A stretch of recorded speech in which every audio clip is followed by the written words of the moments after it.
Starting recording. Hello, friends. My name is Host Eric. I'm the host of Talking with Famous People, the internet television program that brings you exclusively the truth all the time, 24 hours a day, forever. I'm here today with my guest, Overthinking, also known as somebody whose name rhymes with Roshua, and he has some thoughts today that he'd like to share to begin our conversation regarding the Enneagram and its relationship with cognitive functions and MBTI. So, why don't I give you the floor for a bit here, Overthinking? Hi guys, thank you Eric. My name is Joshua, and in the MBTI I'm an INTP, but in the Enneagram I'm a 5-1-4, 2-wing-3, 9-wing-8 social sexual.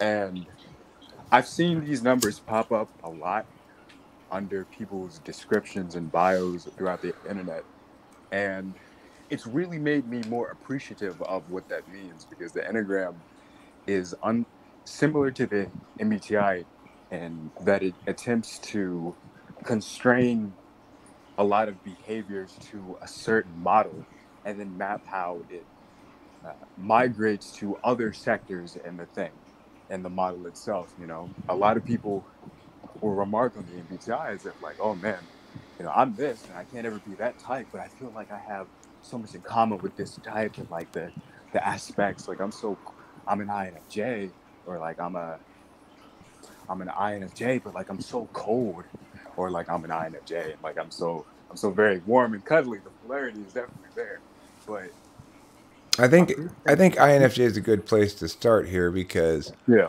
uh, after a lot of going back and forth, I think Rachel and I have determined that she's probably the Enneagram tri-type that's called the self-doubter. And the thing is, she didn't really like that title, right? She didn't really want to be named the self-doubter. But the takeaway from it was I've noted that she projects her frame as of a knower first, more less presumptuously than some INFJs may do. So even the best intentioned INFJs tend to project the fact that you need to know first before you act, which is of course contradictory to an action type's ways. So to the extent that I was going to explain how Rachel deviated from the norm of INFJs or expressed one kind of INFJ over another, then those tri-type names are kind of useful. But how do you deal with wings and tri-types? For example, if I'm expressing an 8, is it the case that I'm expressing 8 in the second slot of the tri-type, or am I expressing the wing of 7? How can you tell the difference? okay. So the big thing that I found myself thinking about when we last talked about this was what makes it so that you're not like a 5-wing-8 or like a 2-wing-7 or something like that. And I think it has to do with ego constructs in the relation to the self. Like with, let's say, a 5, you can either go towards the crowd to the outer with the distinction of being a 5-wing-6, or you can go to the inner with the 5-wing-4.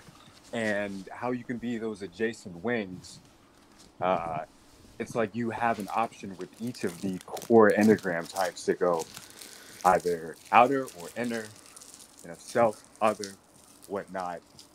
And it seems to sort of like, just as Dante had the 7 layers of hell and like all those things were themed, like he had to do with adversity, sort of themed to it. Like each of the wings for like each of the type are sort of themed to it in a way, but it's not. It's Okay, not. so what you're Yeah. saying is that the wing defines how the number expresses itself. Yes. And so 7 wing 8 is a particular flavor of 7, Mm-hmm. while 7 8. So if I were 7 6 8, Mm-hmm. so would it be correct then to say that there's an there's a order of attempt and failure? So for example, I'll try to 7 first. If not Mm-hmm. allowed to, I'll get 8. And if that doesn't work, I'll get 4. In other words, first I'm trying to play, somebody interferes with my play, I get mad. That doesn't work, I take my ball and go home. Mm-hmm. I think that may be it. You know, I think and I was thinking about this earlier today. I deal with a bunch of 2-wing 3s. You know, one is an ESFP, one is an ESFJ.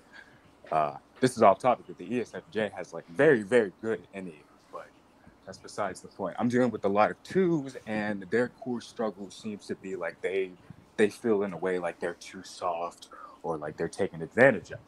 And for me, I don't have 2 as my dominant position in my tri type. It's 5. And I feel like if you know, what you were talking about earlier in regards to Kimberly's status as a knower and like what the tri type sort of brings to it. So, like, I'll start out, you know, trying to ferret out like the FE rules or whatever, just like how the person's feeling, just like all the things surrounding my interactions with another person. And then I'll try to like attend to them and like try to give them whatever. Like, I'll try to use the strategies of the 2. And I like using the strategy of the 2. But the people who have 2 first in their tri type, it's not that simple. They feel like they're being um, tossed away in their full potential, or like they somewhat don't like that perspective.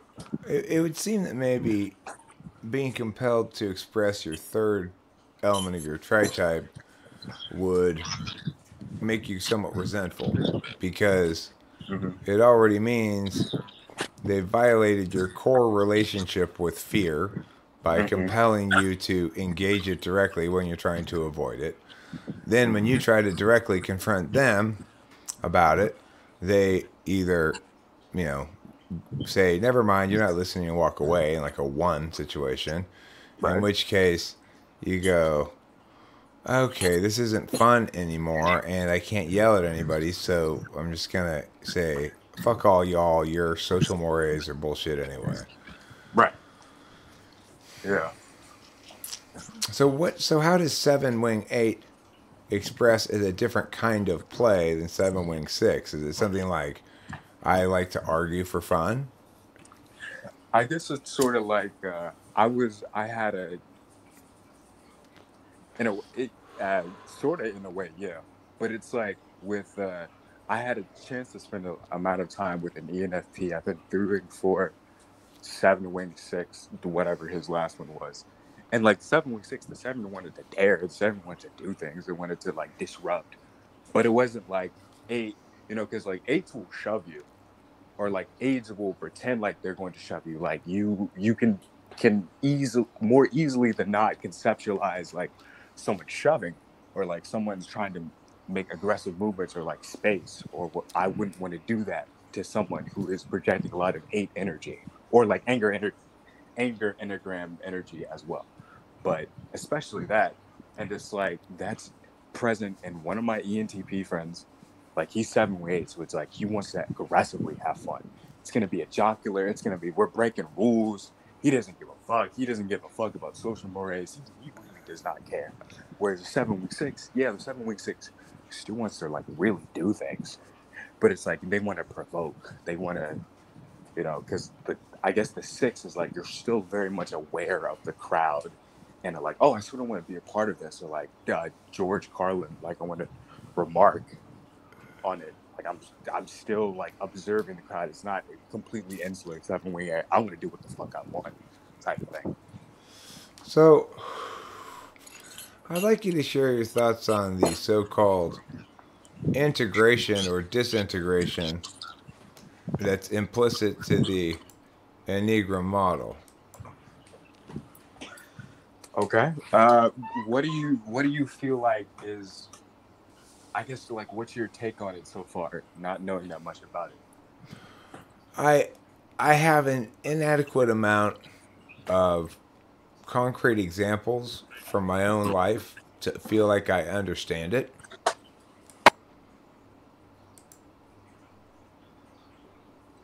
Okay, 1 second. So yeah, basically I need concrete examples of Mia expressing differently than Mia to feel like I understand it. Okay. So how I like to think about it is you don't completely, just as like you don't, when you're mirroring um, your dual or your synergistic dual or anything like that. What's my And like you're synergistic door? oh, I'm sorry. Synergistic dual, like in your MBTI, like fucking ISFJs or something like that. There's synergistic doors? Synergistic duals. Oh, duels. Oh, okay. Yeah. Okay. Just just as like you can like um amplify your inner ISFJ parts, but you're not ever going to be an ISFJ. That's not going to happen. But you can get in contact with those ways of functioning through deliberate and then like unconscious doing. You can tap into those things. Well, they're Like all you can do that conscious. stuff. They're all conscious functions.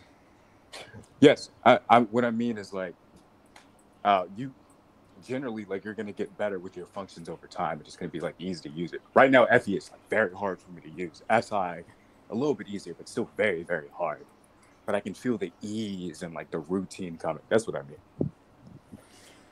Yeah. And I find FE like a battle I understand that I'm fighting, and Mm-hmm. SI to be more uh, a, a battle that includes periodic sort of panic scrambles, Mm-hmm. but no real understanding of growth regarding the frame of reference overall, particularly. Oh yeah. Oh, that's the worst. That's terrible. Yeah, I get that. It's a fourth slot thing, I guess. Although I will say, people talk about being knocked into your shadow or whatever. I don't buy into Uh, any of that stuff. But what I do agree is that when you're faced with a lot of trauma, you tend to retreat to your fourth slot function, which is uh, to say, you carry around with yourself all the time this notion that if something's going to fail me, it's going to be my fourth slot function because you're conscious of right, its weakness. And so when something traumatic happens, you assume, oh fuck, I didn't take enough care of that fourth slot stuff, and then you go right, kind of overboard in a way to settle yourself down. So in that regard, it's kind of like in in the aftermath of extreme trauma, an ENTP displays a lot more like an ISFJ. right. Oh yeah. Oh yeah. Yeah. Oh man. So you also, I think, wanted maybe to talk about uh, the the various groupings that you can do, and there's a couple Uh, of groupings that we can do. The Socionics provides. One is the club grouping, and one is the sexual style grouping. So right. you had mentioned before we started recording that the INFP, ENFP, INTP, ENTP have an infantile sexual type, which means they expect the other partner to have kind of a maternal or paternal uh, approach towards sex. Right. And Actually, not just towards sex, but just like relationships as a whole.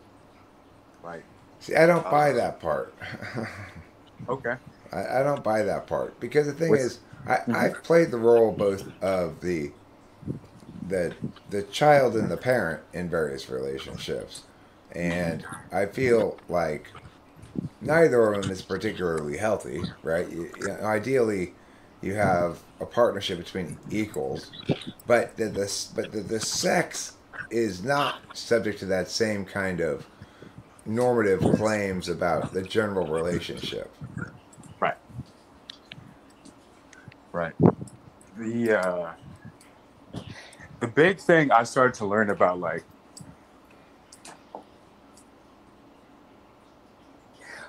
uh, the crossover between like the MBTI and the Enneagram for me and the I guess the Socionics pair is like in there is there are parts of my tri type, either wings or core numbers, that feel very much gratified to be in a certain relation with, a parent. I was just with my ISTJ friend. He's a couple years younger than me, but he's also 9 wing 8. So like not 9 wing 8, 6 wing 5, 3 wing 4, I think. So that goes like a down to earth, pragma, uh, pragmatic, like perfectionist. And that energy sort of seeps over like that. I should be more careful. There are very good procedures, like very good TE, empiric structures and procedures to use toward things than just like SI states to achieve.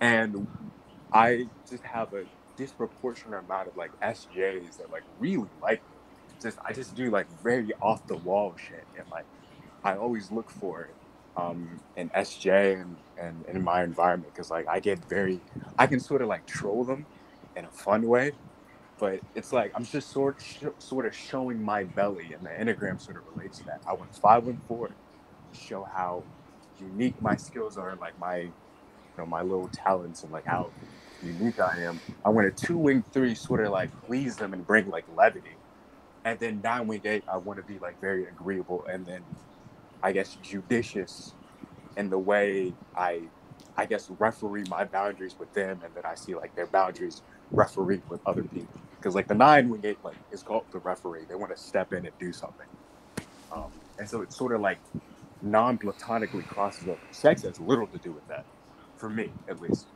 Well, I mean, I'm distinguishing specifically between what Socionics says about the romantic styles and what Enneagram might inform us about the same thing.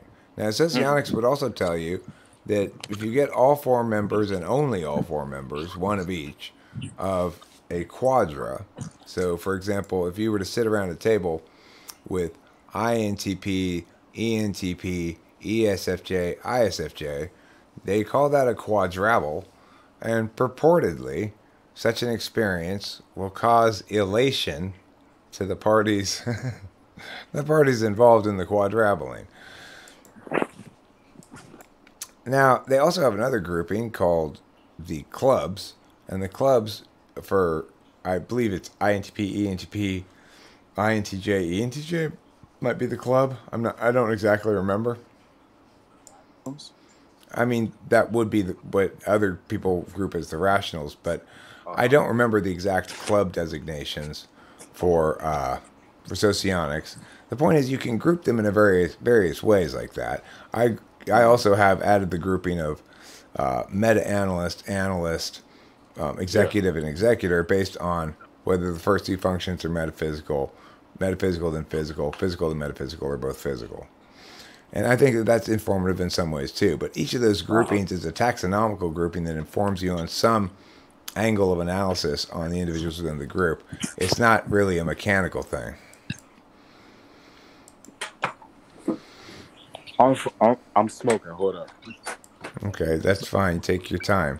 One thing you got to learn about dealing with INTPs in general is when you ask a question or make a statement to prompt them to say something, you're very well served to wait longer than you might normally wait, because they're not necessarily immediately quick on their answering, because they want to make sure they've got the thing parsed out adequately before they answer it, and they're trying to figure out which of a multiplicity of approaches to begin to answer it from.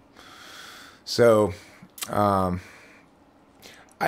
still don't think you gave me, and I'm still waiting for an example of what it would look like if I were integrating from 7 to 5. I think that's what I integrate to, right? Or versus disintegrating from 7 to 1. Okay. So for my friend, it's like he is like a kid in a candy shop. Just like all these fucking trinkets and doodads and like fucking I forget what they fucking call them, but like all these fucking doodads. And then he will, out of all those things that could excite him, all those possibilities, he'll settle down with something. And then he'll start to take in what it is to like observe this, like the backstory about this thing in his environment, just like all the ways it excites him, and then the details about the thing itself excite him. And it's not just bouncing around like a pinwheel, because like the ENTP super fucking banter mobile like isn't very particular. It's just like very broad, unless it's like, damn, you can just talk about that shit for like bricks, like shit. Like Hitler did what, or whatever thing comes up in a party conversation. Like that type of thing happens a lot as ENTPs are 7, but it's that's just like a very broad example. The specificity is my friend he was, for example, obsessed with Boy George for the longest time. He thought Boy George was the funniest thing. He would go out of his way to play some Boy George. That was the thing that was very gratifying to him. He was a sexual seven. He got like very hooked on these things larger than life, or like very like near four meaningful, because fours want to find meaning in the Enneagram too, like self and other meaning. And he got really hooked on it. He just would sprout Boy George trivia, where before it was just like very shallow jokes, just like all this shit. And he would end trying to chase Boy George and doing all these other things that he displays to us, because like he wants to FE get us on the bandwagon. He would fall short sometime of like the euphoria he wanted to get. Along the way, to like chase something that was fun and exciting and like mirthful, because one of the seven virtues is mirth. You know, he would sort of fall short, and then he would like begin to overthink, like, my goodness, where's my moral ruddering on this? Have I gone too far into this? This is degeneracy. You know, we have a colorful history with like taboo and my friend group, and like he really found himself thinking like, man, is this really what I want to do? Is this the way I really want to take my life? You know, like a lot of us have slackened by the wayside in lieu of like, damn, this is a fun like little trinket of addiction or whatever the fuck. And like he'll very much so retreat from the seven mirthland into just like, man, is this the right thing to do? Is this effective? Is this whatever? Is this righteous? As the one tries to ask themselves.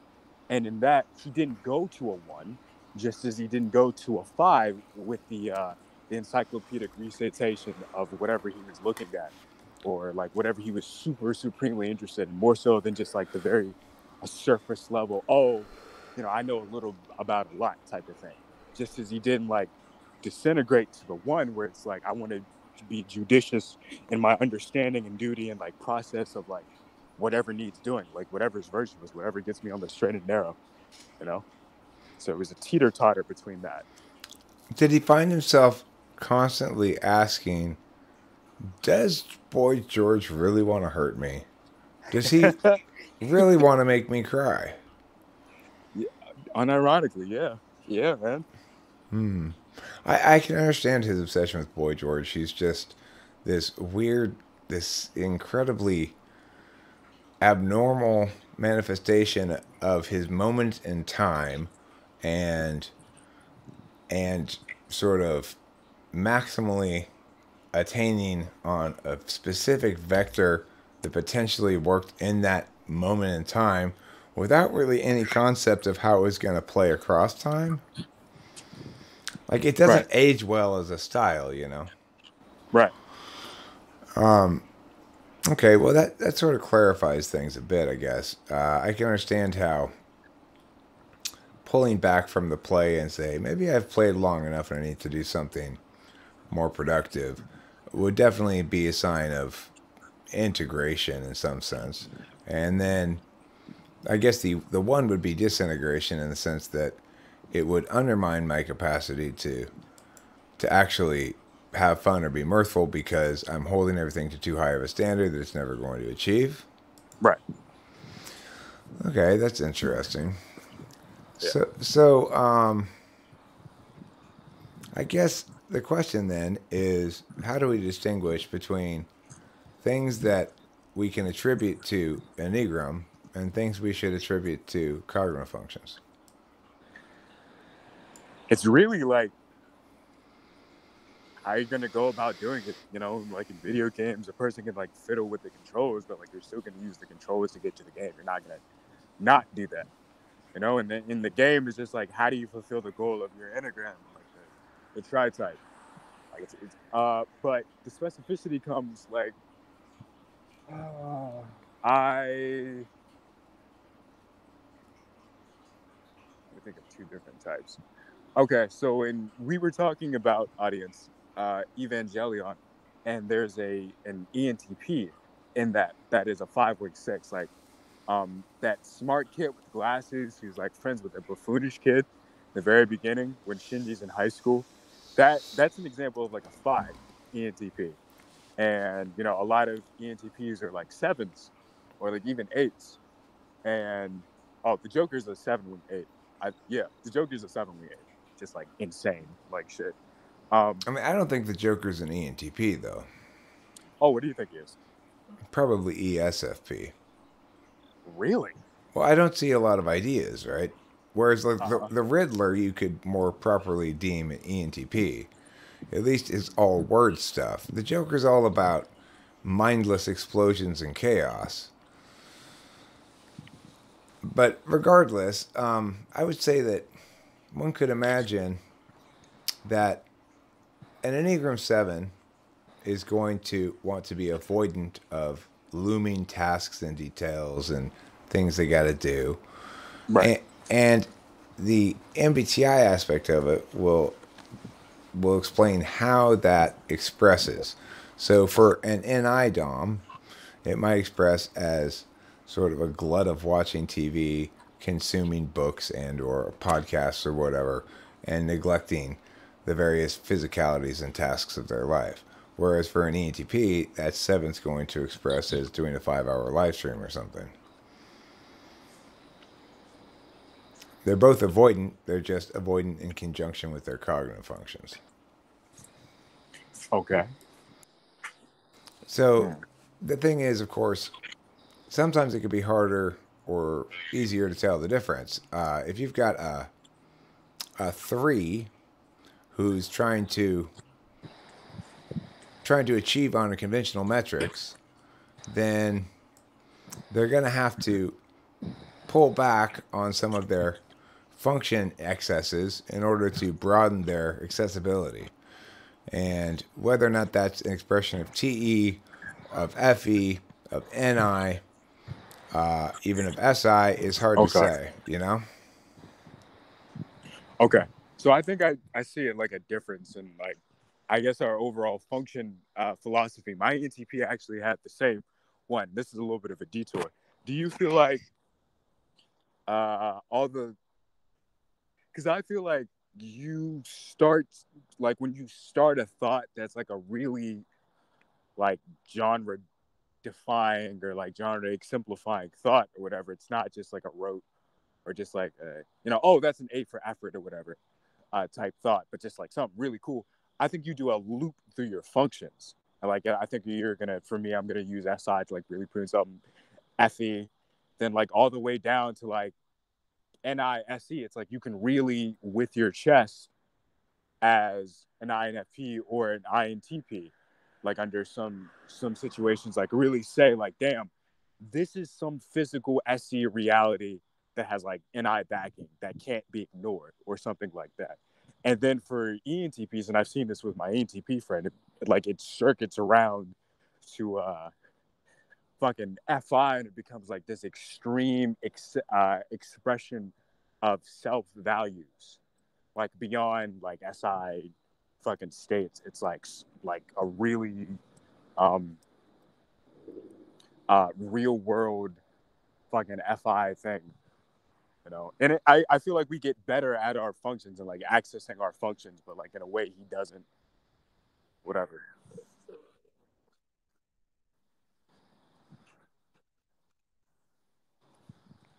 I would agree that, like, that, so an ENTP definitely has FI as an absolute value. And a lot of times what'll happen is they'll be moving through their conscious functions, ideating out things that are consistent with their operational value of logic and or consistent with their operational value of FE or both. So it's like if I'm making songs or jokes, then it more needs to be consistent with my FE than with my TI. If I'm doing TI stuff like we're doing right now, then presumably I'm saying hopefully this has value for being correct and it doesn't need a whole lot of FE coding because you're not coming here for praise but for better understanding, presumably. And then the SI is not so much something I turn to when the other things don't work. It's something that allows me to have everything I need to extrovertedly intuit, introvertedly think, and extrovertedly feel, which is to say, I'm I'm not starting from a blank slate every time I start talking. I retain all these notions and conclusions from before, and then can interlink them with other things in a conversation accordingly. So it's like the relationship between NE and SI is a necessarily master slave relationship, which is to say, my SI retains those things that are useful to my NE and is much less likely to retain things that are not useful to my NE, even though that's kind of contrary to its nature.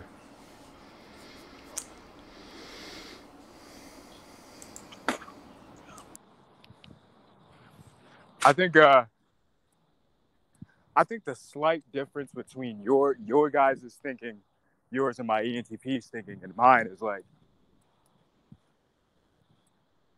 I guess, a sense of persistence and like everything that's firing off. Like, you know, the ship of Theseus, or like the axe of Perseus, or whatever it goes. It's like all those things are replaced and then stack onto each other. Is it like the same thing or whatever?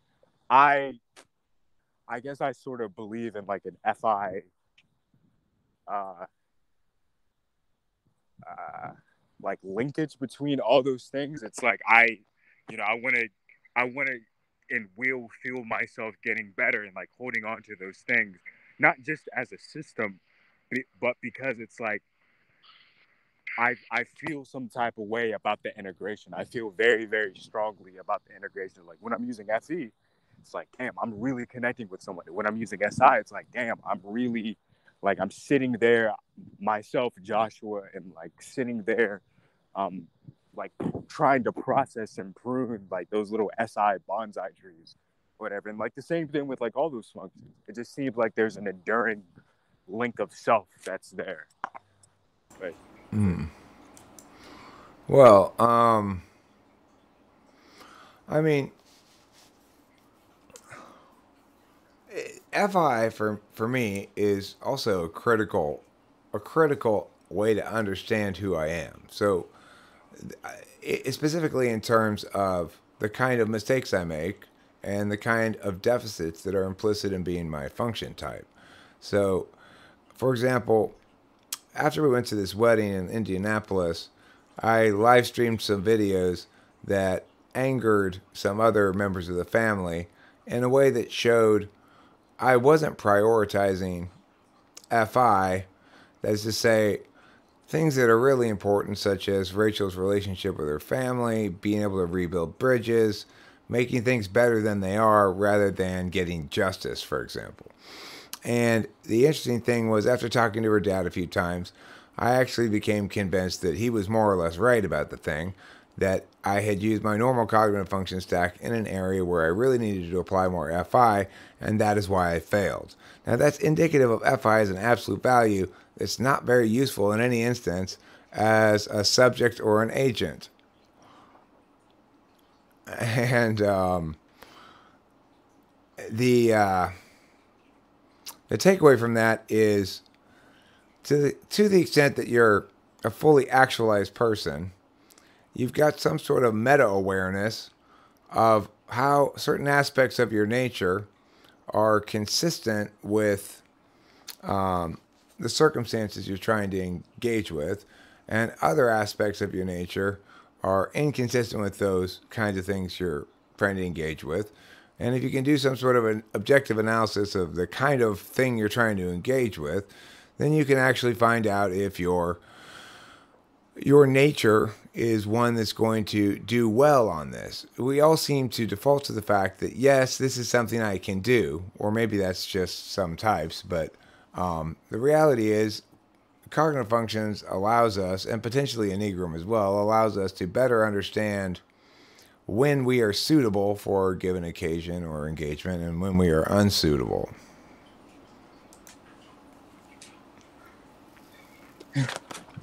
Yeah. Whew.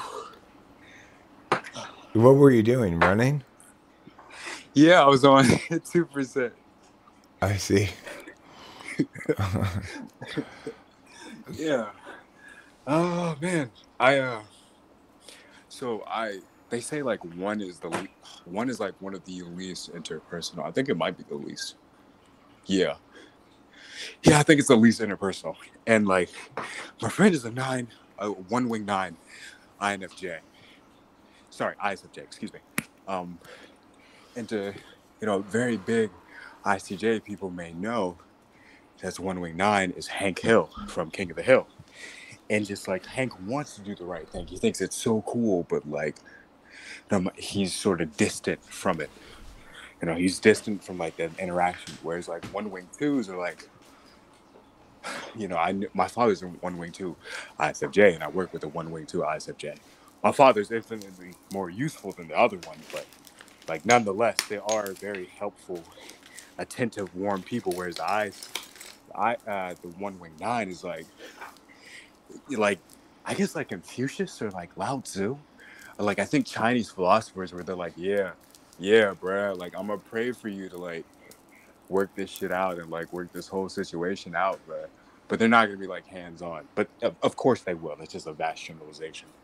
But just in that, the ISFJ, like he's a very TI heavy person. He thought he was an INTP when he was younger in life, because like he was really doing that. And to this day, he is one of the sharper thinkers I've ever come across. ISFJs will often mistake themselves for NTPs, and the only way you can tell the difference really is by checking their NE directly. ISFJs can think very well, but not when surprised on the fly.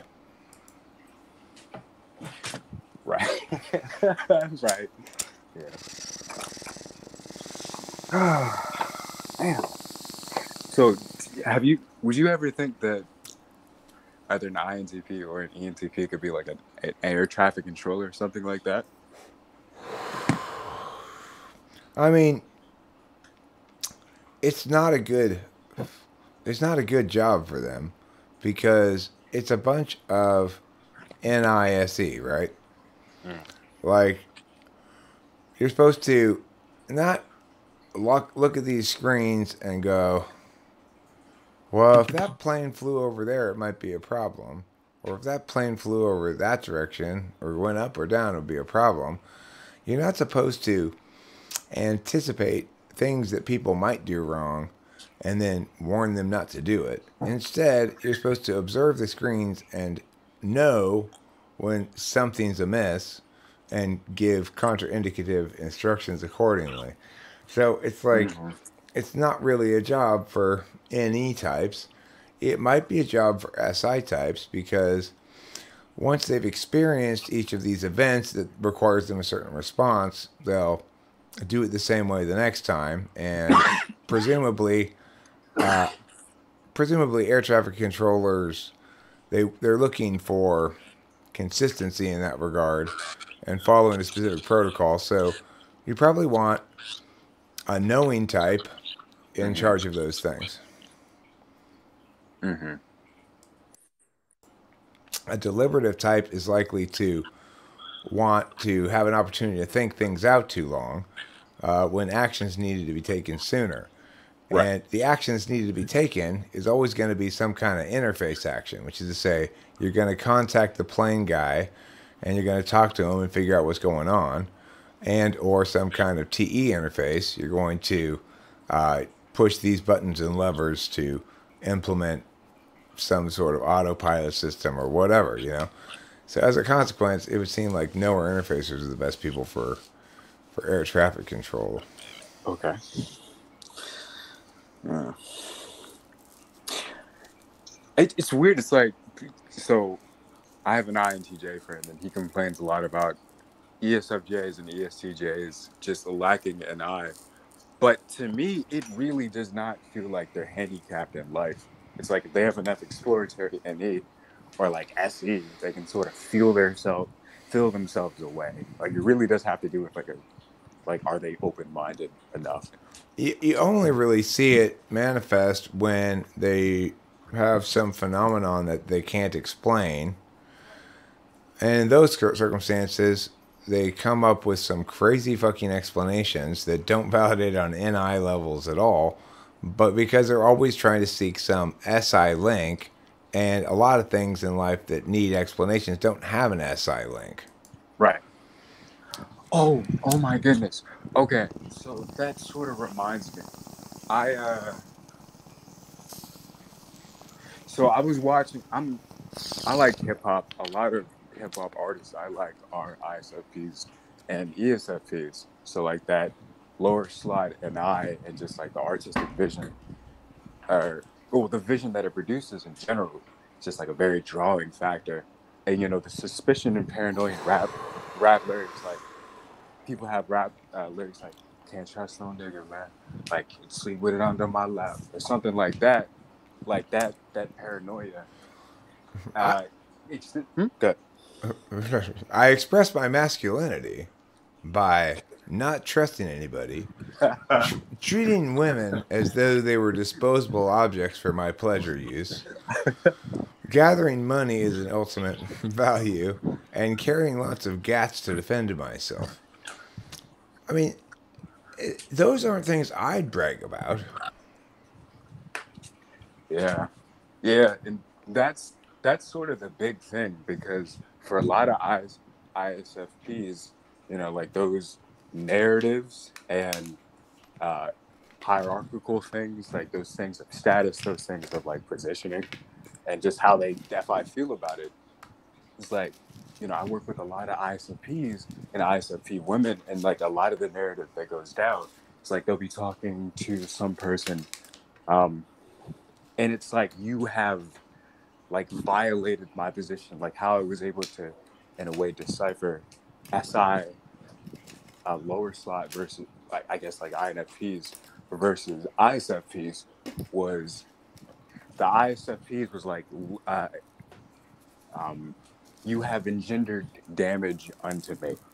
And the ISFP is a lot of the times like, you have moved me out of this position, because like the NISC goes like positioning and whatnot. And like the fixation for ISFPs and ESFPs is like the conspiracy against me, how you are like maneuvering me is like whatever. So I want to maneuver back, or like insulate myself, or like seek for these type of things. So money, power, girls, whatever, fear, betrayal, like out of positioning. You're going to play me like that when I, whatever. Like, Well, it's interesting because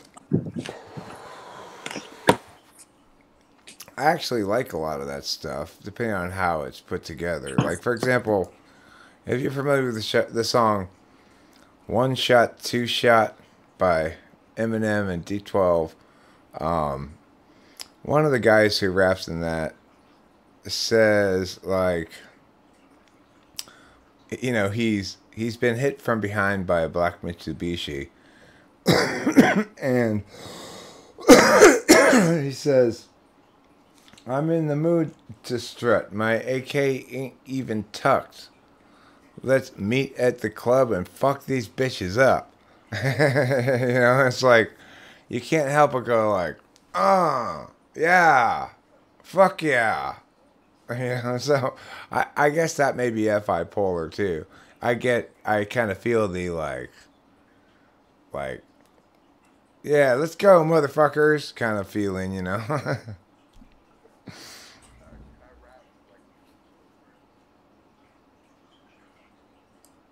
Of course, go ahead. okay. So he goes, I'm sick of these niggas. I'm sick of hoes. Got a bone that pickles you. I'm picking the bone. The hardest thing for me is staying composed, because killing shit is really all that I know. Funeral goes, casket closed, the choir singing, the pastor goes. Women crying in the rafters. Turn your baby to a bastard. Free my nigga till it's back. Word shit. Come here, little bitch. Let me show you a magic trick. I got the gun in my lap up in traffic. Like, I love that shit. I think it's. He didn't say nothing of importance, but it was really cool. I just love that. I have a ESFP rapper that I like a lot, and her name is Dominique Young Unique, and she's got a couple of songs, one of which is called "Shake My Ass," I think, and the other one is called "Fuck This Shit." And it's like there aren't a whole lot of ideas going on. You know, it's not like an idea laden rap songs, but they're both the ones I just mentioned are both absolutely fantastic. The energy she brings and the way that the producer does sort of continually or shifting at the right spots, variations on beats, going double time, half time, whatever, is it makes it really effective. And she's just so ESFP. It's perfect. Check her out if you get a chance. Dominique Young Unique. I'd start with shake that ass or shake my ass. I'm not sure what it's called, but it's one of those two.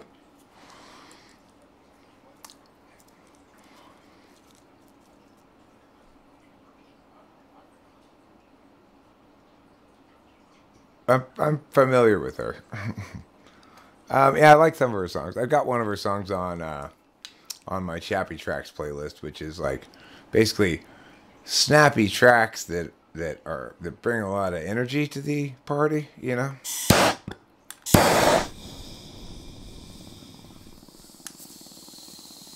Usually get the party in the car while I'm driving.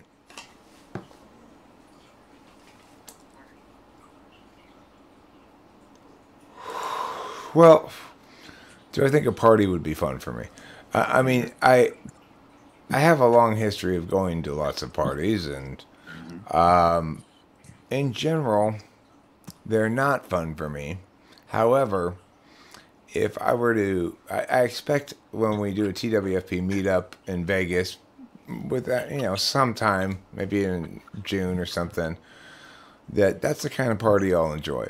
If there's going to be a party that I'm going to enjoy, the number one factor is there's going to need to be a variety of drugs there.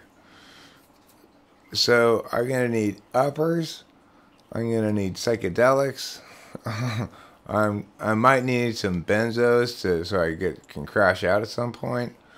I'm going to need a variety of things. I'd like to, if I'm going to go party, I want to party hard. I don't want to waste my partying time on cigarettes and coffee and a little bit of video kino. Right. Right.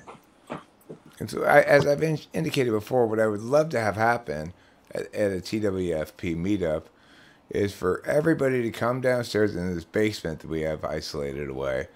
And in the basement, I've got lined up rails of meth for everybody, okay?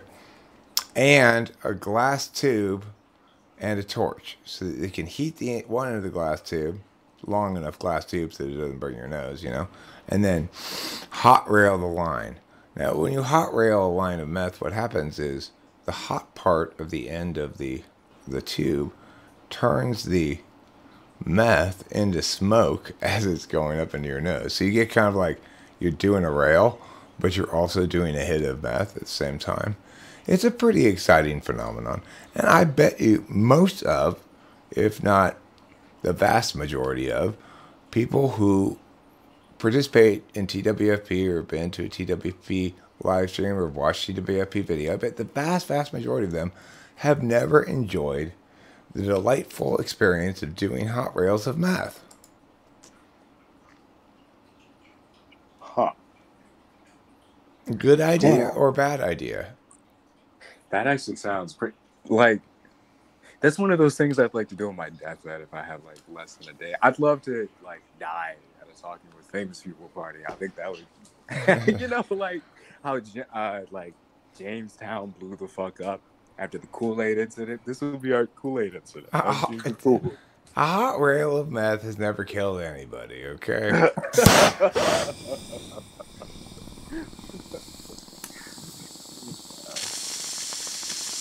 Yeah, man. Damn, there was this video of like this meth head, fucking INTJ. I forget what this nigga's name is, but like it's a very accessible video. But he's just saying like, yeah, man, like I'm really out here just fucking cool and fucking copping. And I know I can be doing other things. I just gotta be honest with myself. That's not really what I can do. And it was just a really cool display of like self-control and like like back there up and like, you know, like you're not half stepping. Like that's that's the worst thing about these drug user niggas, like super hypocrites that want to quit. Like he wasn't about that. He was very, very sincere. Like I want to fucking use drugs. That was sad, but it was really cool at the same time. Yeah, it kind of sounds like my approach as well.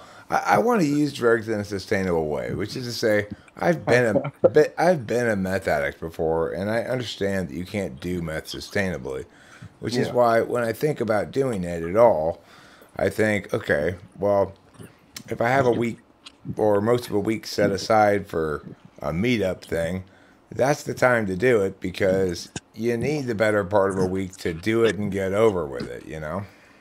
Yeah. So, in that regard, it's like when I quit drinking, my deal with myself was that I wouldn't ever drink any alcohol, but that I could do any other drug that wasn't on my no do list. My no do list is anything you inject or PCP. So as long I told him that was a deal I made with myself. So that includes meth. It's not like I do it. I've done it in a long time, or I'm seeking to do it, or looking for it. But I'm not going to deny myself that if it can occur in the right context. Now, interestingly, I turned down acid recently. Even though I want psychedelics badly, I want mushrooms. And acid just. The problem with acid is you put a little piece of paper in your mouth, and then you never really know what you're going to get until you start tripping. Yeah. oh. Oh, I have a fortune cookie, Eric. Hold on. Let me in this shit. Let's see what your fortune is. All right. Uh-oh. You may have a fantastic opportunity soon. Be open to it. Sounds like it's talking about doing hot rails of meth. Okay, that may be true. Maybe true. Do you want to pregame with a little bit of acid first? I tell you what, if you do the hot rail of meth, I'll do the tab acid. Okay. So, just don't bring me a super strong tab of acid, okay? I don't want to be tripping balls for 16 hours, you know. Oh no, dude. I've had that experience before, and it's you know, it's like I have the constitution for about 6 to 8 hours, and after that it's just like, oh god, go away. Is it like you don't feel you have control of your facilities, or is just so just jarring being outside of yourself? Well, I mean, it always obviously depends on how hard I'm tripping. I just have had enough bad trips where, for whatever reason, I get kind of panicky about it. I don't know if I'm really susceptible to that anymore because I'm such an Right. old head, you know. But it's been a long time since I've done acid. Well, that's not true. I did half a tab of acid a couple years ago, and it really was weak. It's like I also the other thing is I'm gauging acid on how it was when I used to get it back in college in Santa Cruz. But when I went to college in Santa Cruz, the acid was very strong.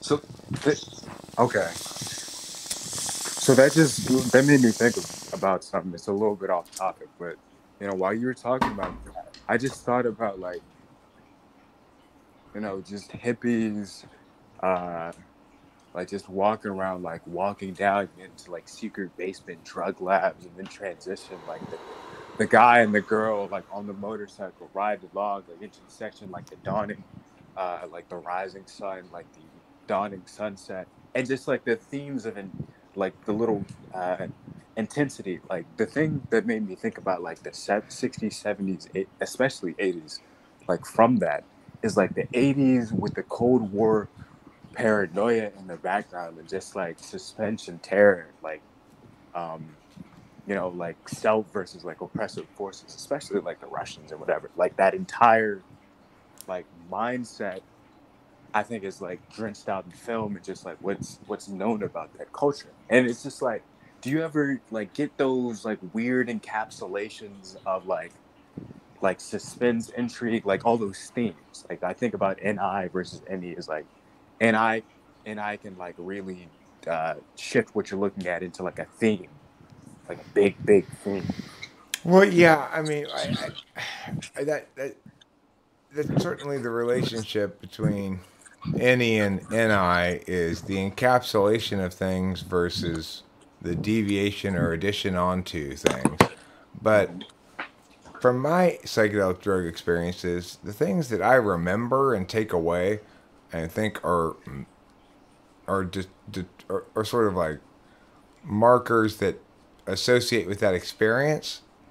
Those things are typically SI things. So, for example, I remember tripping pretty hard on mushrooms one time in Santa Cruz, and we walked around the forest, and I made the mistake of picking up a banana slug, which lived in the forest there, and they have this slimy stuff on them, and I could not get it off my hands, and that really bugged me. I kept trying to wipe them on things, but of course I'm hiking in the woods. We don't have any water, and it's like, or a little bit of water, but it doesn't wash it off. It's not like water soluble. There's sticky stuff, and it was just really starting to bug me.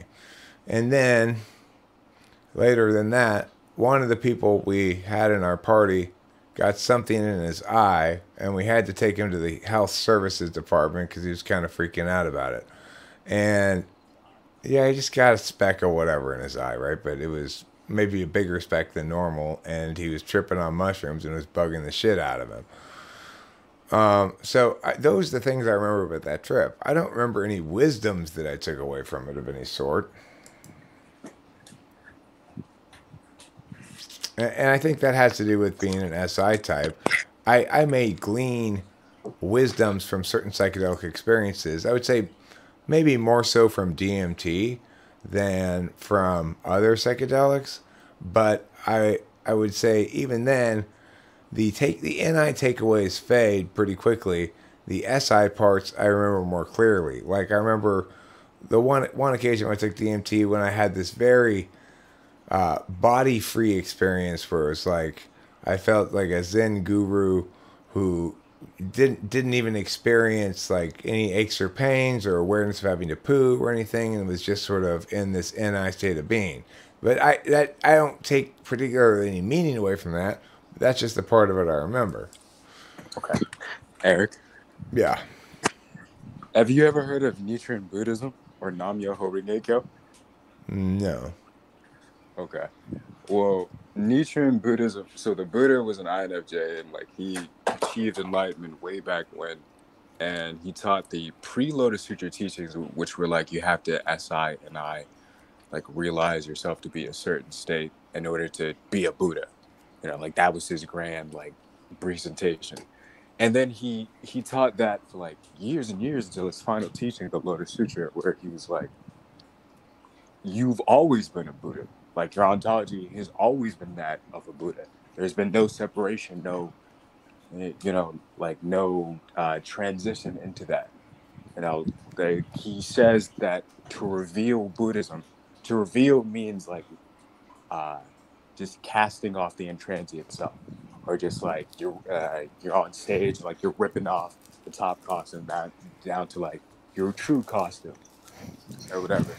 And That's such the whole idea of enlightenment and uh-huh. this thing you're talking about with the INFJ Buddha or whatever Yeah. is the textbook example of projecting your frame bias as a universal good.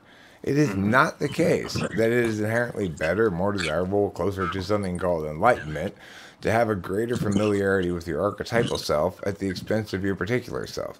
It just isn't, and it's a totally unjustified uh, presumption that Buddhism is predicated on. Mm-hmm. I guess I think it is just well for this conversation I have to say like I think it to be just like the truth. I think that all reality is like as he's claiming like Nam Myoho Renge Kyo, which sort of it converts later and I can explain that later.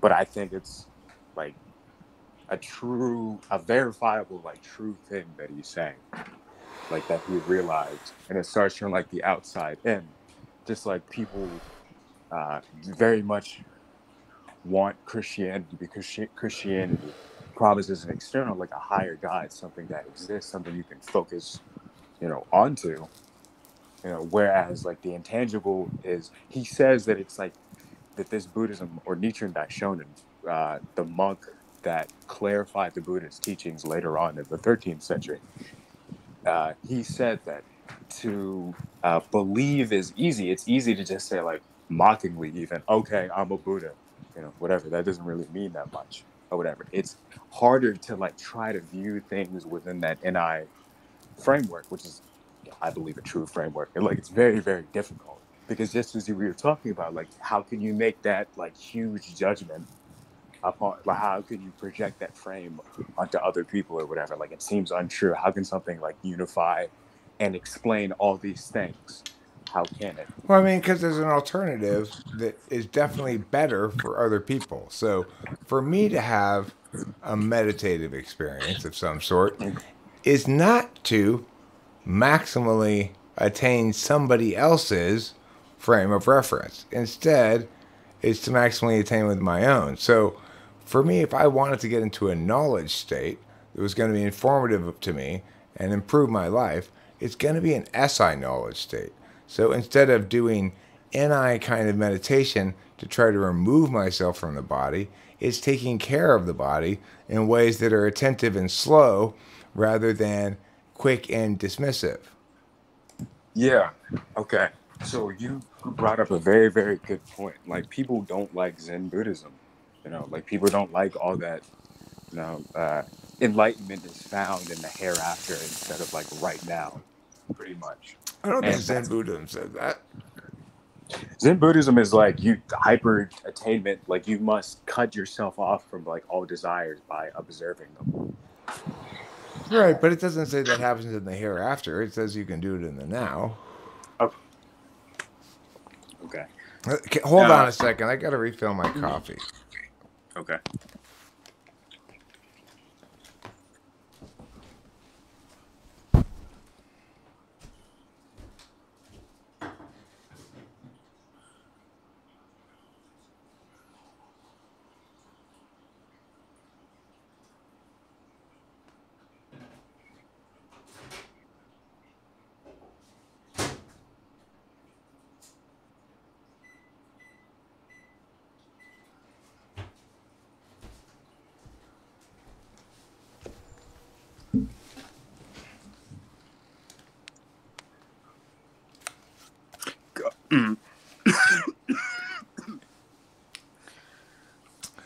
And the thing is, from an SI person's frame of reference, it's not like enlightenment is actually a thing.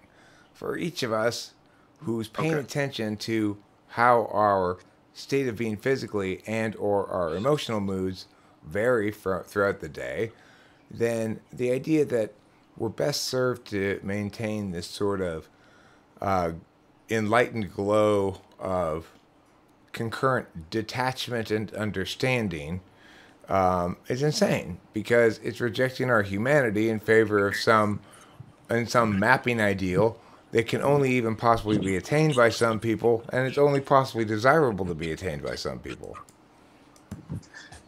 Okay. So you brought up a very, very, very good point. And that's where the dissatisfaction, or like the craving that the Buddha was helping to conjure by teaching the pre-Lotus Sutra teachings. That, like, there's some SI NI frame that's like removed from just what the average person is. Like, no one's going around like just, they're like, oh man, like, you bumped into me, like, you stabbed me in the fucking face. That's cool, man. Or whatever. Like, that's unrealistic to think about.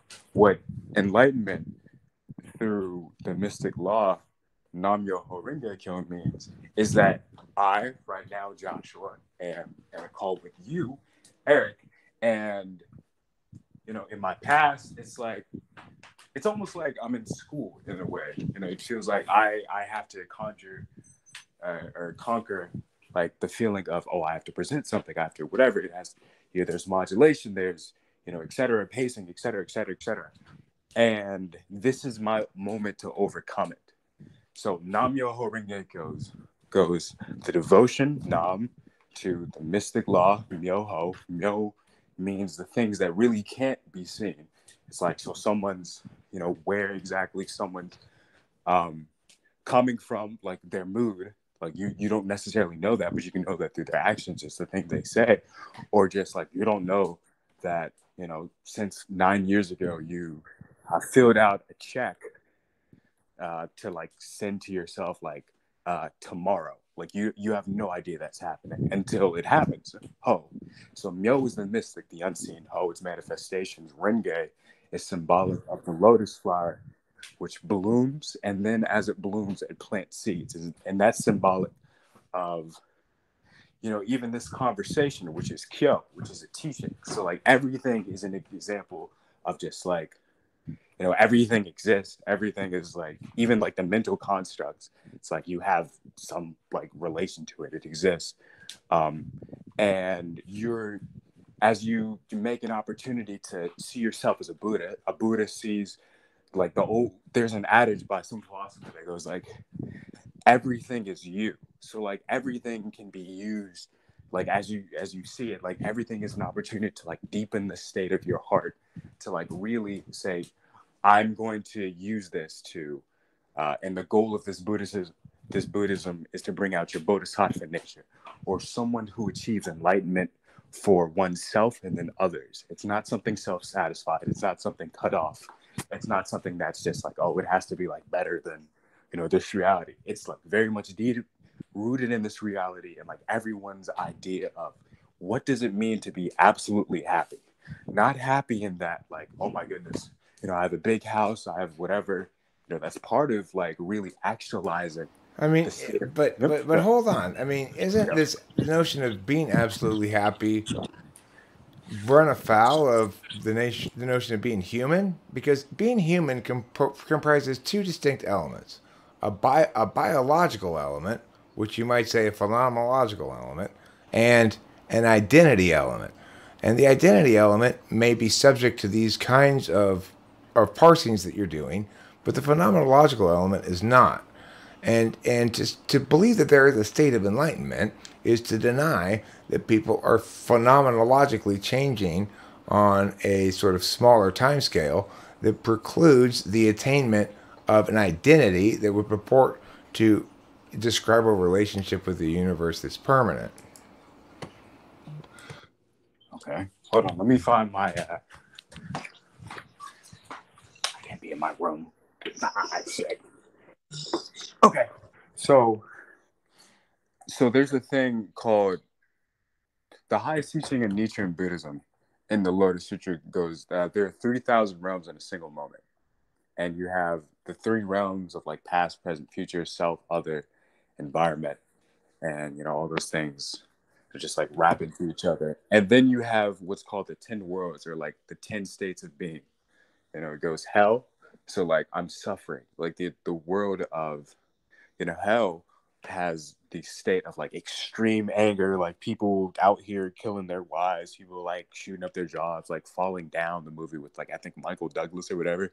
He's just so yeah, yeah. He's just like so sick of the world. He's just like so frustrated that he feels the need to do that. And yeah, like maybe it was understandable, but it's like my nigga, like you're shooting shit up because you can't work through your problems. Like, what are you doing? That's the word of hell, and it ranges, but it's suffering.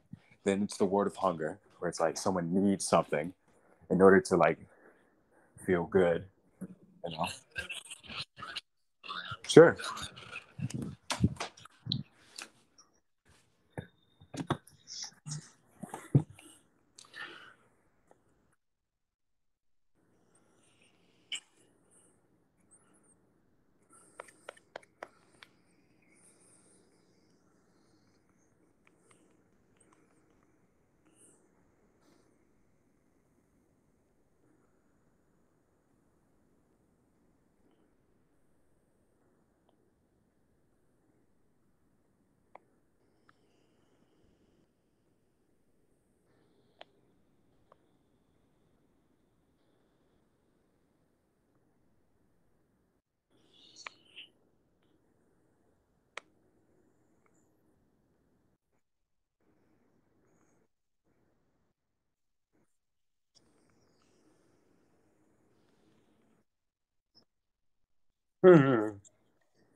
Okay.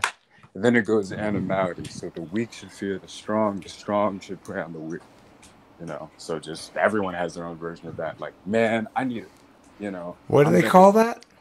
animality, Say it or like the again. word of animality. Animality. Okay, like Yeah, animus, but the noun form of it.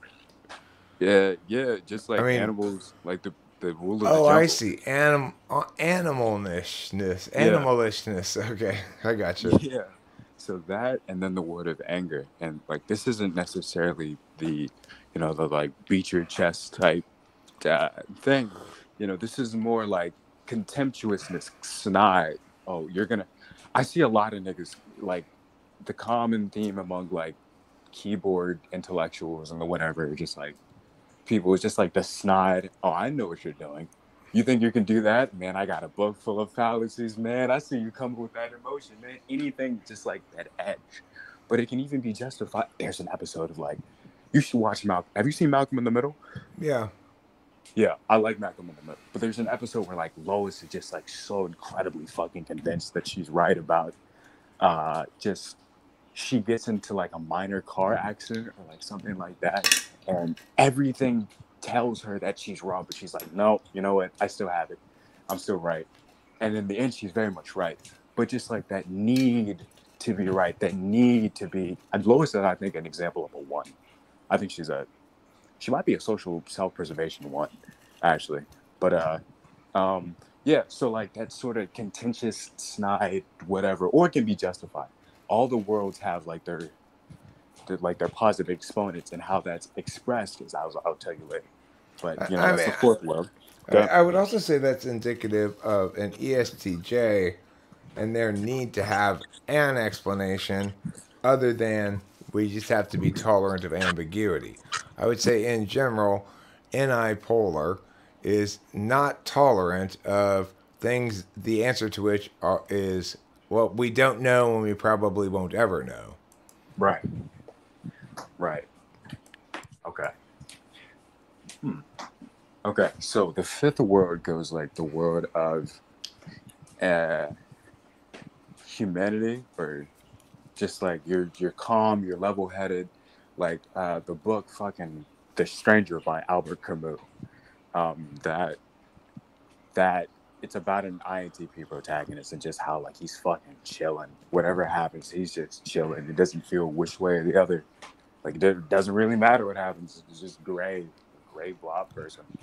Um, but he's also marked by a certain poise and coolness, And then it goes to the word of humanity, and here's where it starts to get not humanity, but rapture or heaven. Here's where it starts to get sort of lit. Any fucking pleasure or vice falls into that. You get your own book, you fucking kiss your girlfriend, you whatever, like beat the boss of the end of a video game, you punch somebody in the fucking head, whatever. There you go. Like that's the world of rapture. It ranges towards anything. So those are the six lower worlds, So like those are the world, like the human worlds. Just like you're chilling. Then it goes to like the four upper worlds. There are 10 worlds, and it goes the word of learning. So like you're reading a book, or like I'm listening to you talk about functions or whatever. Uh, Learning. And then the eighth world, realization. So like you intuitively realize whatever's being talked about, or like summate, whatever. And then nine, bodhisattva. So you're, you know, I don't know, in whatever way, like trying to help yourself and others. So like you're showing love to yourself, or you're showing love to others, in whatever way. It doesn't mean that you're loving on, kissing on somebody. You can just give them a tissue or whatever. And then finally, Buddhahood. And the big concern you've been placing is like, how can I remember like bricks and bricks ago, you were talking about like when it's too complex an example, but it's like you're trying to, for each person, um each person has like their own like narrative and identity, whereas like Buddhism would put it, each person has their own karma. Karma is cause and effect, and just like all that shit stacks. Like we're all made up of like different causes and resultant effects in our life. So remember, you know, like you can say that like our karma is our MBTI, like how we came into this world, a certain type. One could say like we developed into this type, our enneagram, et cetera, et cetera. But like we all have it. It's just like our ways of like, man, this is what it means for me to be like completely filled with joy to a way where like I don't have to,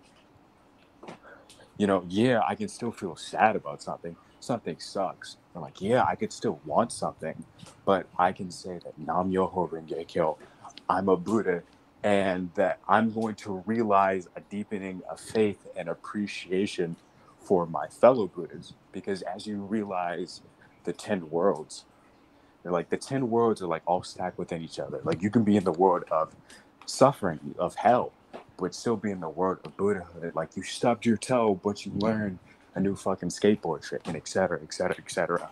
Or like you're an Olympic runner and you beat somebody out. Like you fucking came in first place. You're in the world of anonymity because you want to win, but it's like, hey man, we're fucking sportsmen. Like I know that he's trying to do the same thing as me. It's not personal that he's trying to beat me. So it becomes like your unique positive relationship with like all the karma that you're trying to like deal with, all the SI situations and all the prompts and inputs that you're trying to do to like have the best result. And a long time ago, an ENTP asked me because like he was skeptical about this. So, Josh, what separates just like, damn, I have this faith, I have this belief, that's encouraging me to like develop like these aspects of my life. What separates that from just like being virtuous for the sake of its own? Well, when you base your life on a vow and this practice, like to be a bodhisattva and to really see each of the little things you do as like a practice to help not just yourself but other people, then it becomes more real and more vital. Every little thing you do, and you prioritize your life and then other people's lives, as you see that you're all like subject to Nam Myoho Renge Kyo. All of us have cause and effect. All of us have karma. All of us are connected. Like there's no distinction between self and other. Like yeah, these things are ontologically different, but it's But like they all ontologically exist on a plane.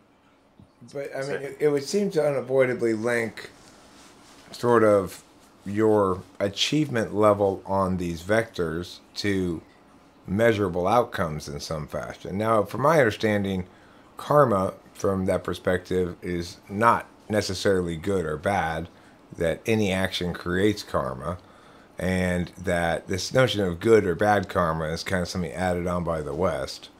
That karma in general is to be avoided, which is to say, is a sort of sense that you want to minimize at least physical impacts upon the world that are going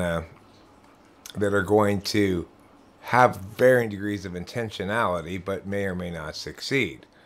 But to me that just seems like the absence of a clear normative framework which would tell us what things are prohibited and what things we have to have a magical thinking framework for. And second of all, what you're saying here essentially is Buddhism is trying to taxonomy out an NI whole without justifying it. okay, okay. So I'm gonna read the 10 factors because like the 10 factors is where it really became when I was younger and like I really wanted to like super ti it out. I was able to, and I was looking for like the justification, some heuristic that like others could see it through, or like FE see it through. Um, a really big thing was the 10 factors. And let me finish microwaving this shit. Hold on.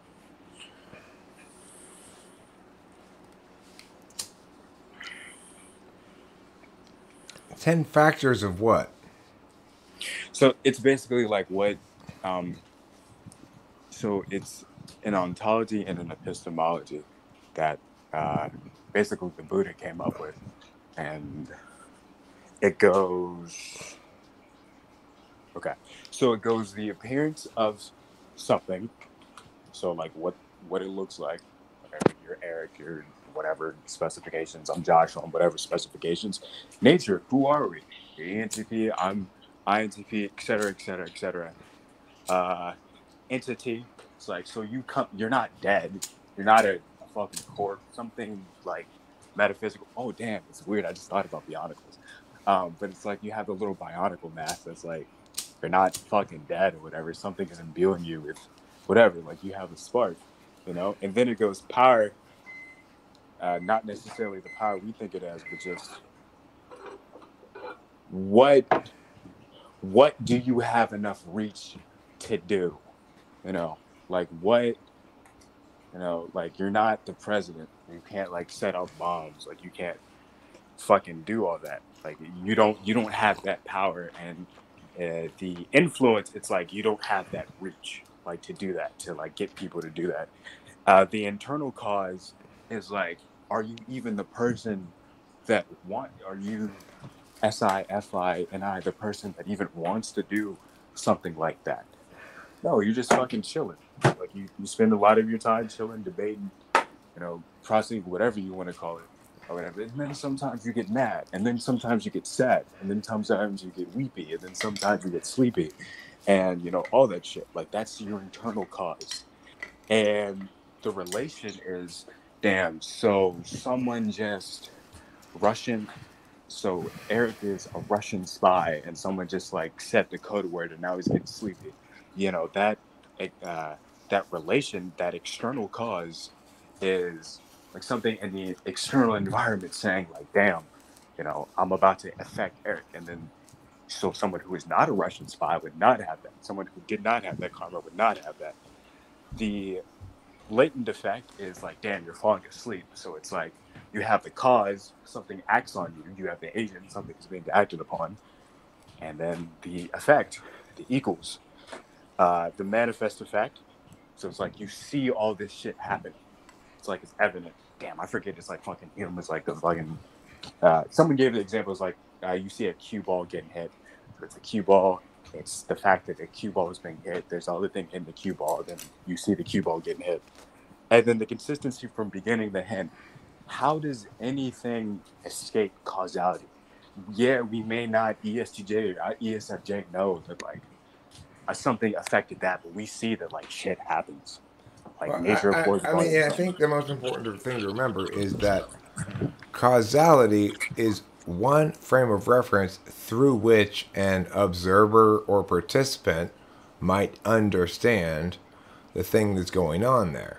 Now, we might point out that the thing that we call causality is phenomenologically easily established by both sequence, the combination of sequence and conditionality.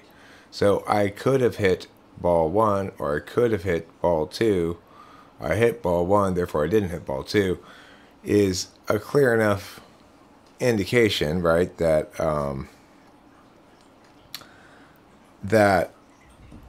that there's causality, because to be causality requires there have been a possible other choice that would have had a different result. And the thing about causality that makes us limited in our capacity to understand it is that, unlike conditionality, which allows you to treat time as though it were turn-based, so that you can consider all the possibilities as though you did take your turn before taking your turn, right? The fact that once you make your choice and take your turn, those physical actions are determinate, show that, yes, we can frame things through causality. But somebody observing may not be framing it through that lens at all. They may be framing it in terms of how the making of this shot links to some impression within the other party. Now, you might say that's still causal, right? You might say like, well, it's causing that this thing is causing this person to perceive, yeah, but that's not the same thing as hitting this ball into this ball causes it to move. Instead, whereas the latter, hitting this ball into this ball to make it move, is a matter of a subject taking action upon something else, which is treating it as an object, and in causing a response accordingly. Whereas in the other instance, it's functioning as an agent, and it's knowing the truth about a situation. Now, you might say you can't know the truth about a situation without observing it, but it's not correct to say that the situation causes you to understand it. Okay, can you repeat like the ending sentence? I had walked away to get a spoon. Just the ending sentence. Yeah. So it might be correct to say that in order for you to know the status of a given thing you observe, the thing that you observe has to exist. But that's not the same thing as saying the thing that you observed causes you to understand it, right? That in the same way that hitting a ball causes it to move, right? Your understanding could be through frame X, Y, Z, A, B, C. So it can't really be causally linked directly to any of those things because it's not necessarily any of those things. Okay.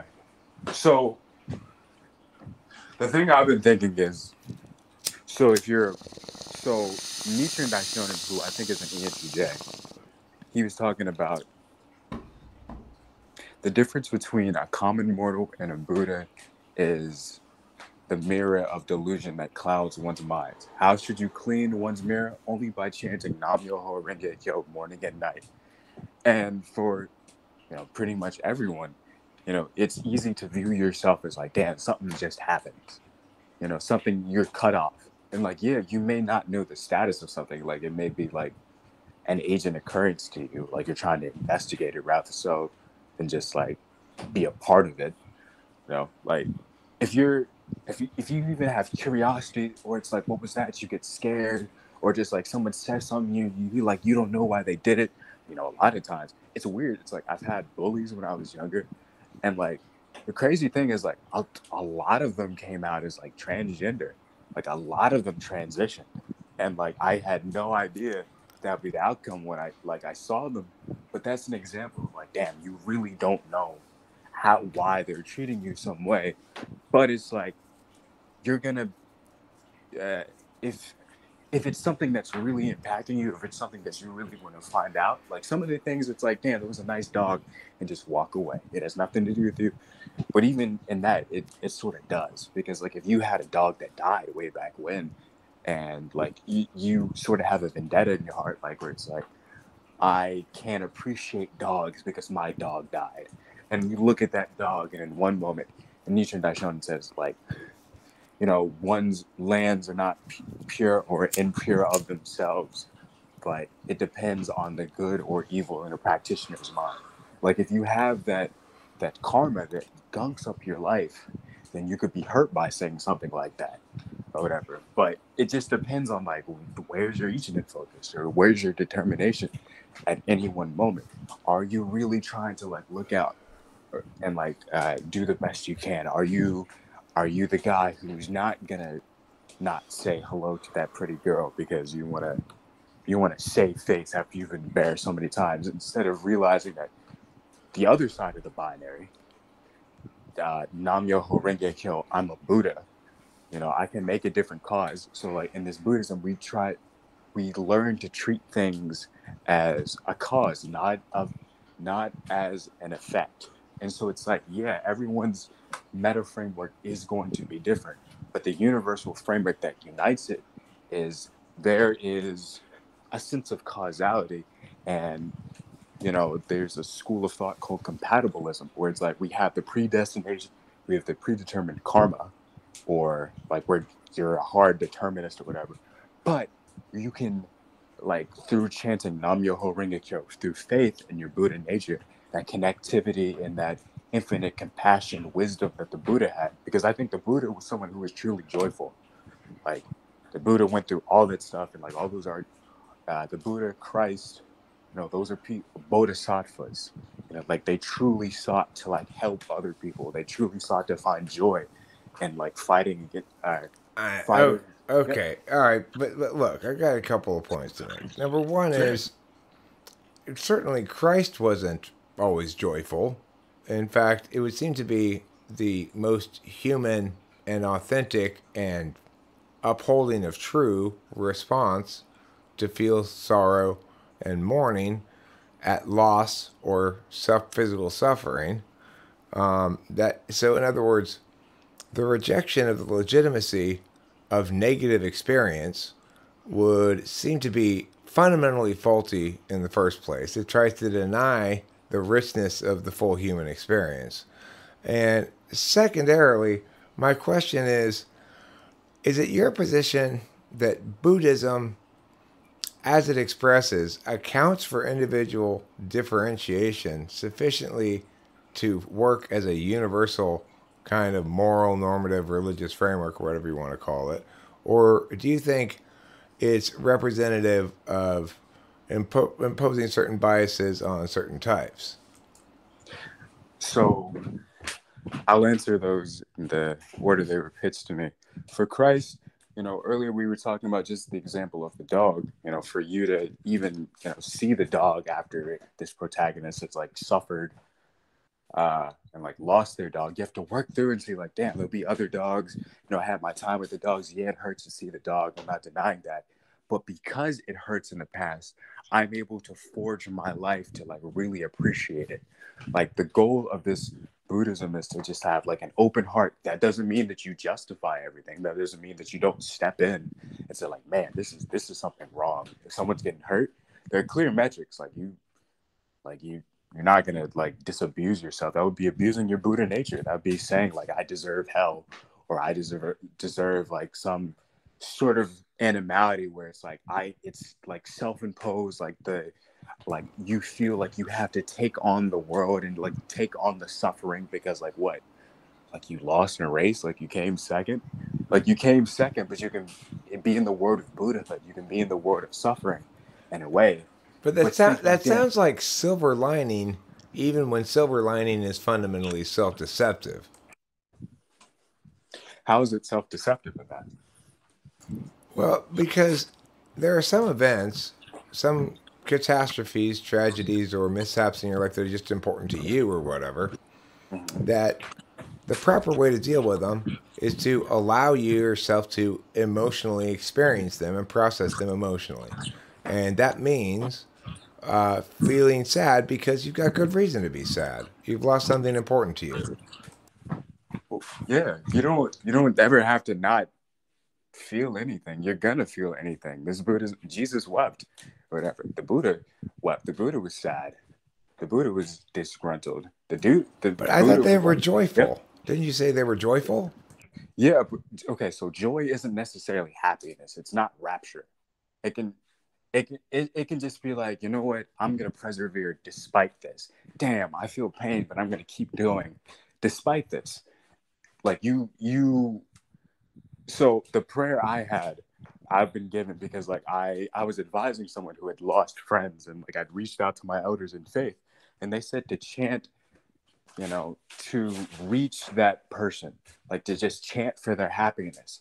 And in that way, like one, I believe it's like a literal metaphysical thing. Like you can, your energy can like go and like reach them. And then two, just for like the living, it's like you bring them to your heart and you bring them to your mind, the memories you have, the perspectives you have on them.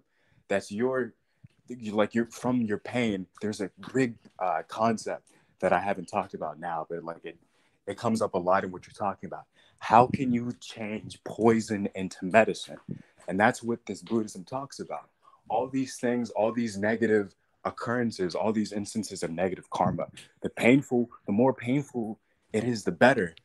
There's a ISFJ who's sort of attached to this Buddhism that goes, the ones that have suffered the most deserve to be the most happy.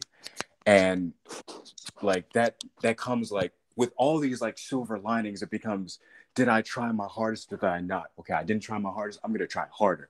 I'm going to try to, experience everything there is to experience. And like, I'm going to learn from it, not just for myself, but for better. That is my vow as a Bodhisattva. Okay, and I have another question. So, okay. Does Buddhism provide a normative framework that says I can evaluate a prospective action and determine whether or not it's morally permissible, morally impermissible, or something else? if you're looking for something like the 10 Commandments, there's not anything as stringent. There are the 8 precepts that the Buddha taught as part of his pre-Lotus Sutra teaching. So everything I've been talking about, everything I've been advocating, and the distinctions I've made between this and other Buddhisms come from Nichiren Buddhism, which is... Did you say nutrient Buddhism? Nichiren Buddhism. Nichiren. Sorry. Nichiren, okay. Nichiren. I was thinking it would include more nutrients maybe, but I guess not. Nah. It really has to do with... I'm sorry, what was the last thing I said? The Pat caught up to me. Okay, so I was saying, does it provide a normative framework that... Oh. And you said Nichiren Buddhism. Okay. Yeah, so it's like as you chant more and more and you see yourself and others as a Buddha, like the punitive measures that we take against ourselves and others are like, damn, this person deserves to suffer. Like, damn, why would I step in and help them?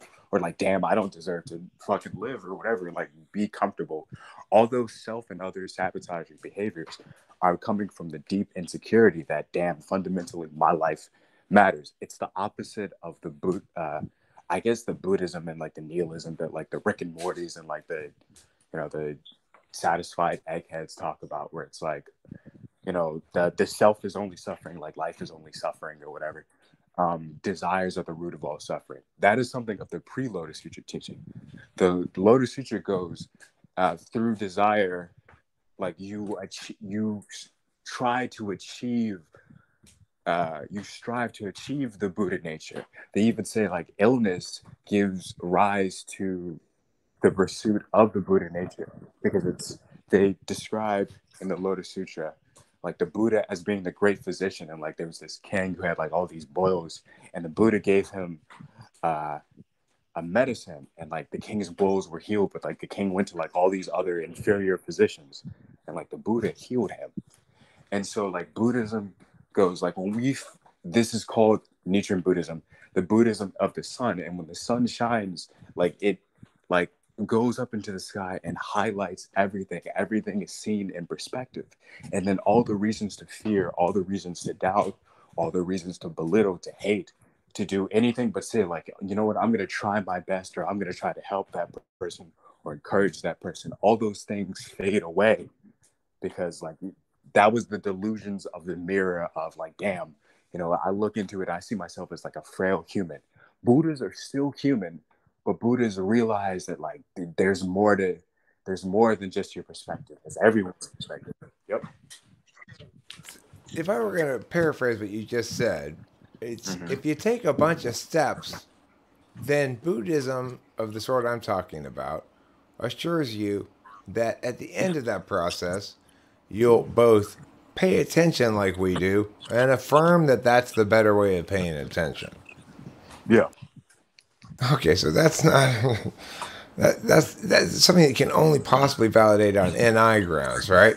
It's like it's not ever going to be TI reducible, which is fine because I don't think it purports to be a logical frame so much as a mystical frame, right?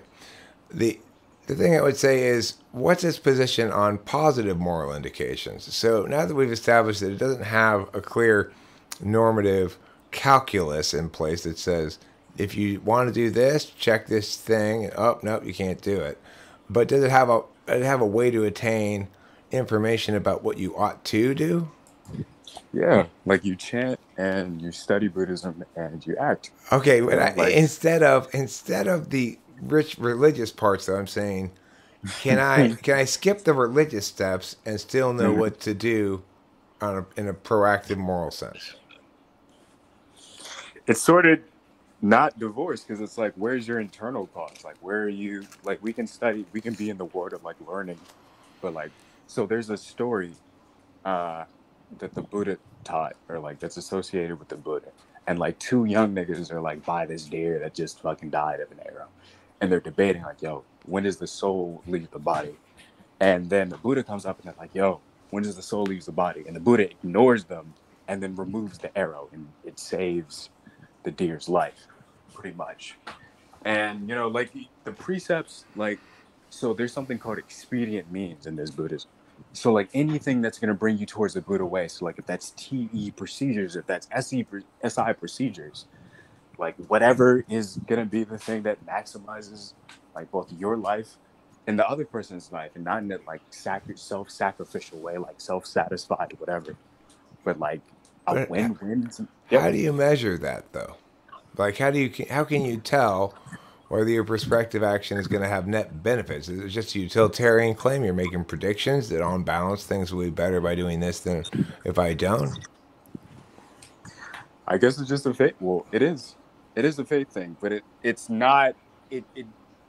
I don't know how to explain it other than it becomes something you seek out. It's like the best of society's rules. Like this Buddhism isn't something that's like, the Ten Commandments is like, damn, you can't swear, you can't all, these fucking things. It's like some whatever. But it's like this Buddhism is like, damn, I'm in a social situation. Do I break social protocol to tell this person that? Do I whatever? It's like you're still observing like all these things. It's not just, oh, you can just whatever. It's like some arbitrary whatever. So It's like are you're observing yep. types like INFJs, for example, or ISFJs, or ISTJs, or INTJs, are they born, or once they've determined their type, are they suddenly thrust into a place where they're inherently closer to Buddha than me because I'm an ideational type rather than an observational type? And the key element to all this seems to be underlying all the Buddhist ideology you're articulating is the need to observe in full first. It just eventually becomes like something that in like whatever form. I That live doesn't in. answer my question. Am I once it's determined that I'm an ENTP and somebody else is Mhm. an INFJ in early life, are they inherently at a strong advantage for attaining Buddhahood over me? In a way, I mean, the best people that I know at like really internalizing what this Buddhism means is an ENFJ and then an ISTJ. No, not an ISFJ, excuse me, an INTJ. And then I have my ENFP friend who's like very good at it. So why Um, doesn't that validate my claim that it's just function bias projection? because it's automatic, like everybody. Okay, so it's like, yeah, you can like snake your way to it like easier, like if you have something. Some people like the Buddha had like a really he was like some sort of intuitive, like a guy who was actually smarter than him named Shariputra, that was one of his disciples. And Shariputra was like smarter than the Buddha, but like the Buddha just his heart was just like a little bit bigger or whatever, and like he was able to like really grasp it, really Why grasp should it. we conclude that the Buddha's grasping of it and explanation of it was actually better than the other guys? I guess there's nothing else that's okay. So like my friends have tried to convince me of Christianity. I've seen like a lot of other frameworks, and nothing seems to be as immediate, as penetrating, as widespread, and as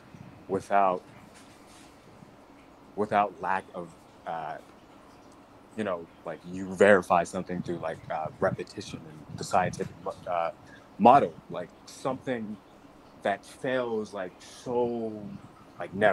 like never has Buddhism talked about something that was not true.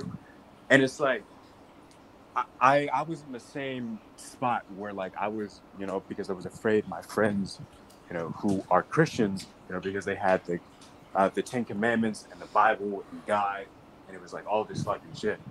It's like what if that's more because it has like these heuristics? What if that's more true? But then it's just one of those things that like, so my ENFP friend that I mentioned, his name is Joe. Joe was challenged by this girl, as I'm going to challenge you in a couple of minutes. Joe was challenged by this girl to chant Nam Myoho Renge Kyo for like 90 days. Uh, because he thought it was fucking bullshit. She just came up all happy and chanting, and he was like, yo, why are you so fucking happy? He was 20, community college. Like, he had no reason to be happy back then. And she was like, oh, I'm a Nichiren Buddhist. And he was like, whatever, fucking, what are you talking about? And he got all these people to come up and like bully her out of that shit. Like, yo, like tell her how fucking dumb she is. And she just calmly, tried to, well, did explain herself. And she was just very kind and gentle. and permissible. And then someone stepped on a flower and she was like, yo, don't fucking step on that flower. What are you doing? Stop that. And he was like, yo, man, that's fucking cool. I'm sorry, God. But I just got to go with this because it seems to work. It just sort of grips in this one place. And it's like, it's, you just over time, like, the thing that we say about this Buddhism is, again, like, it is everyday life, you know? Like, they were stepping on that shit. They were fucking up like wildlife where they did not have to. There was no reason to do it. The plant wasn't like spitting fucking poison out. So they were just trampling on something. And she was like, yo, fucking stop that. So she made that claim. She was like, yo, stop doing something on that field. Stop it. She knew that was the appropriate thing to do. And so, yeah, like, yes, certain types are going to be predisposed to it. But it's like everyone, even I as an INTP who's like FE fucking fourth slot or whatever, and like FI eighth slot, I can like really rise to the occasion and like reach out to people and like stop things and like get over my own cowardice when I see like things of an unjust situation pop up. And then sometimes I'm wrong. Sometimes it's like, damn, I was completely off base. But then I chant to redetermine in my faith and just deepen my faith and like what it means to like really look out and see a situation and what it means to like look inside yourself, and then you come out swinging, and you just keep doing that and refining the model. Okay. Okay. So my take on this is twofold. First of all, it is the case, I think, for probably many people, maybe not most, I don't know, but that engagement regularly with a magical thinking frame can make a substantial difference in their overall outlook in life. So when I went to quit drinking, what I finally did what I had never agreed to do before, which was pray. Now, I prayed within the frame of first as sort of a deist frame and eventually moved to a Christian frame. But the thing is, you're correct that the engagement with magical thinking frames, especially by NTPs or other NTs, is going to empower them a great deal because they're not accustomed to taking advantage of what that frame has to offer. It would be a mistake to think that because your engagement with your magic thinking frame or other people's engagement with your magic thinking frame validates your magic thinking frame. Instead, it validates engagement with a magic thinking frame. And as far as comparing magic thinking frames, the thing that you're talking about here is basically an embrace of NI as an absolute value, not merely in terms of its frames of reference, but in terms of its attentional realities in the moment. Now, that's where the mistake comes. Because, of course, if you're talking about people who intervene when things are wrong going on, as an extroverted intuitor who's always called bullshit on this Buddhism Zen thing, is simply an expression of function bias. When the cops were tasing the hell out of this guy and this huge crowd of people were standing around saying nothing, I was the first person to say stop tasing him, at which point other people joined in. So it's not indicative at all, in fact, that consistency with Buddhist understandings of things is more likely to lead to somebody who's willing to take that kind of action. Indeed, it's just as likely through an alternate frame of reference and an alternate magical thinking frame that appreciates me for who I am as the ultimate goal, rather than an INFJ or an INTJ to be my ultimate goal. Well, I said it's better for me to embrace a frame that embraces being the best version of me as an ultimate goal than to embrace a frame that says, no, to get it right, I need to be like an INTJ or an INFJ. That's a foolhardy and that's a fool's errand, right? So it goes like, the Buddha had the same state of life as you. The Buddha was different. The Buddha, like, you were not the same entity. If we go back to the 10 factors as the Buddha, like your physical appearance was different, your He mental was activity. stupider than me. Yeah. He was he was way stupider than me. So the Buddha fucking he had the same state of life where it's like you don't have to like super like you know, we hear about special needs people that like jump in front of like dogs that are about to get hit by fucking speeding cars and the whatnot, and then like they'll, even without, you know, like really knowing another person, like sometimes they'll be super keen to like how someone's feeling, like they'll just come up and like hug someone, like dogs who do the same. Dogs have Buddha natures too, because how are dogs like cut off from, you know, the 10 factors? So the 10 factors that I listed earlier are like all the ways that things ontologically exist in the field. And I've Oh, thought about okay, but hold on it. a second. How is making me uncomfortable being effing awkward Buddha nature? Because that's exactly what's going to happen if a special needs kid comes up and hugs me. You can have your preferences still. You can be like, damn, I appreciate what you're trying to do. And it doesn't have to be like, damn. Uh, But I don't appreciate it. you don't appreciate doesn't have to mean like or whatever, but it's like, damn, they're really trying to reach out. That's a beautiful thing. And then you could see like, damn, I'm worthy in a way of like getting that. Instead of it's like, oh my God, like I've never been hugged before in my life. Like it's a fucking weird thing. Or It I could could be, I just conclude these parents you know, need to train this kid better. that's true as well. But it's like in some scenarios, it can be like, man, you know, I really appreciate what you're trying to do here. Like this is a really nice gesture. And then just move back because that's not your speed. But But which you is can more see Buddha? it's about like, damn, can you foster a sense of appreciation? Again, appreciation doesn't mean like, it's just taking a step back to say like, damn, like what could this mean for my life and someone else's life? So And like should I find appreciation when I witness torture? no, you can be aggrieved. In a way, you can be just like aggrieved by that. It's like a fucking terrible thing. And in a way, you appreciate life by saying like, that's fucking terrible. What is going on in both the torturer's life and the other person's life that this is happening? That you can seek to stop it or whatever. It would seem like trying to find the meaningful takeaways about the importance of life when witnessing that is prioritizing the wrong thing. Well, do you no one's just gonna sit aside and like watch that shit happen. Like that's not gonna happen. Like no one in their right mind would say like, damn, like, you know, I'm just gonna let that torture happen. Well, And what in if you're fact, next in line? that really fucking sucks. What is happening to them? I hope they're okay. What is going on with like the fucking torture or whatever? It's like, So should you appreciate how close this brings you to your own sense of mortality and makes these last few moments so sweet? if that's your only option, yeah. But it's like it doesn't have to be like some OC temptations torture, even though that's the more human option. So it's not just like, damn, I have these human emotions. I'm failing. You're like, damn, yeah, yes, this person is touching me. I don't like this. You can see what that means for your life and someone else's life, and that's what's meant by trying to, you know, realize yourself and other people's Buddha natures. When you see someone's Buddha nature, it's like, damn, this is where they're coming from. And then in tune, you can see where you're coming from because you're the same on that ontological field.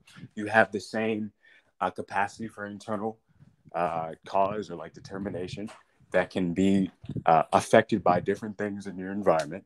And then it will result in different ways. Like that is 100% of reality in your life. That is 100% in someone else's life. It manifests differently. And then it can be the most steadfast determination to, you know what, and this situation is like, damn, even if I'm about to get tortured next, I'm going to find something to be appreciative of. But if I can get free and like fucking chill and Why? happy, yeah, that's cool too. But why, Because why all be the time, appreciative? I mean, isn't that fundamentally dishonest about the situation?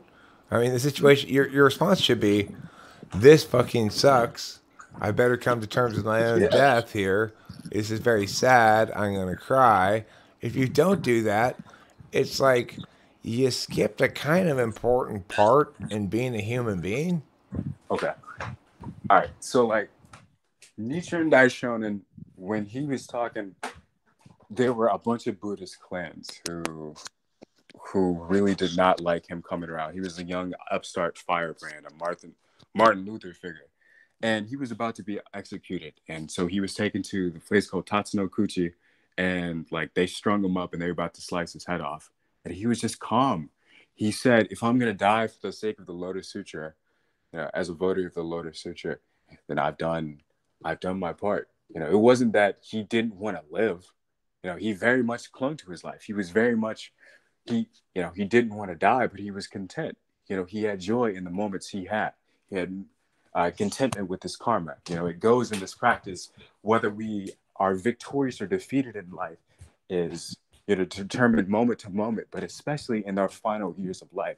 Have we really tried to live our lives without regret? Have we really tried to make the most of all those moments? Have we really tried our best to expand our lives and expand our hearts and find appreciation and to find realization into ourselves and other people's worlds and to help to bridge those gaps?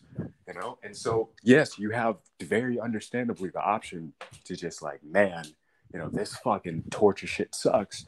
And you can still be trying to get out of that shit, but you can still sort of be content, like, damn, my hand cuffs won't heal. I really tried my best. I'm gonna keep trying to my death, but at least I'm gonna try. You can find attachment in that, or just, oh, I'm tired. I have a tumor, and like I wanted a way to go out. I'm gonna go out like a martyr for my cause, or something like that.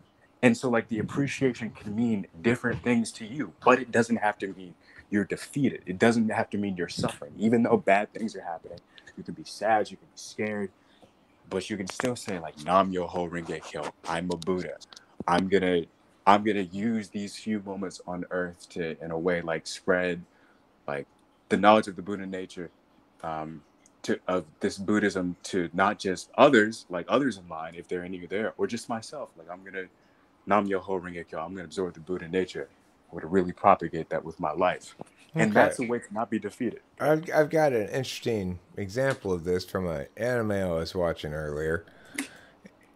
In this anime, the character turns into a half zombie. So most of the zombies lose their capacity for human intelligence, but if they stop the virus from getting to the brain in time, then they can have all the strength of the zombies, but still be human beings in their personality and intelligence, right?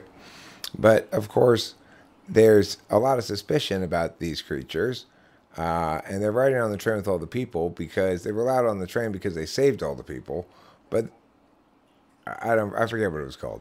But they're very suspicious of them nevertheless. And one of them, the guy, gets shot off of the train after he has just saved everybody. And then he runs alongside the train and fights off the bad guys, the zombie guys. And then the train runs into problems. They can't get into the city because they can't get the drawbridge lowered because there's a dead zombie stuck in the lever and they have to use the manual lever outside. Well, lo and behold, the zombie they shot off the train comes running along to save the day for them and says things basically like, you guys can spend the rest of your lives thinking about the fact that you abandoned the guy who eventually saved your life. But the thing is, okay, so let's say that was a purely altruistic act, and it was predicated on the understanding that these people's bad behaviors were expression of their own fear and suffering, and not expressions of malice, really, in any meaningful sense. And so you were to take that action and save all those people and be the Buddha or whatever. To me, well, except for the fact that if the train had only had on it people who tried to kick him off, which is not the case. It had a team of people who were supporting him too. But if it had only people on it who were trying to kick him off, I think the correct thing to do would be like to stand there and not do anything with both middle fingers raised and say, "This is what you get, motherfuckers." So am I wronger than the Buddha? No. Because I get justice and the Buddha gets goodness, right? This Buddhism is, I mean, if it's the right thing to do, if it's like a logical, fucking compassionate thing, it's not, this Buddhism isn't when they conflict. Often logic and compassion conflict. Justice and mercy often conflict. Okay. That's very true. But like, if you look at fucking light Yagami or whatever, fucking stupid egotistical bitch nigga, like get that that was just like logic. That's like, oh, you have to fucking kill whatever. It's not compassion, and it's like a lot of the things we're looking at the Buddha, we're looking at Christ, we're looking at all these people. It's like they're being, you know, they're bodhisattvas. Like they did the right thing. Christ is told is living a perfect life, or like at least a very well reasoned one. He was one wing too.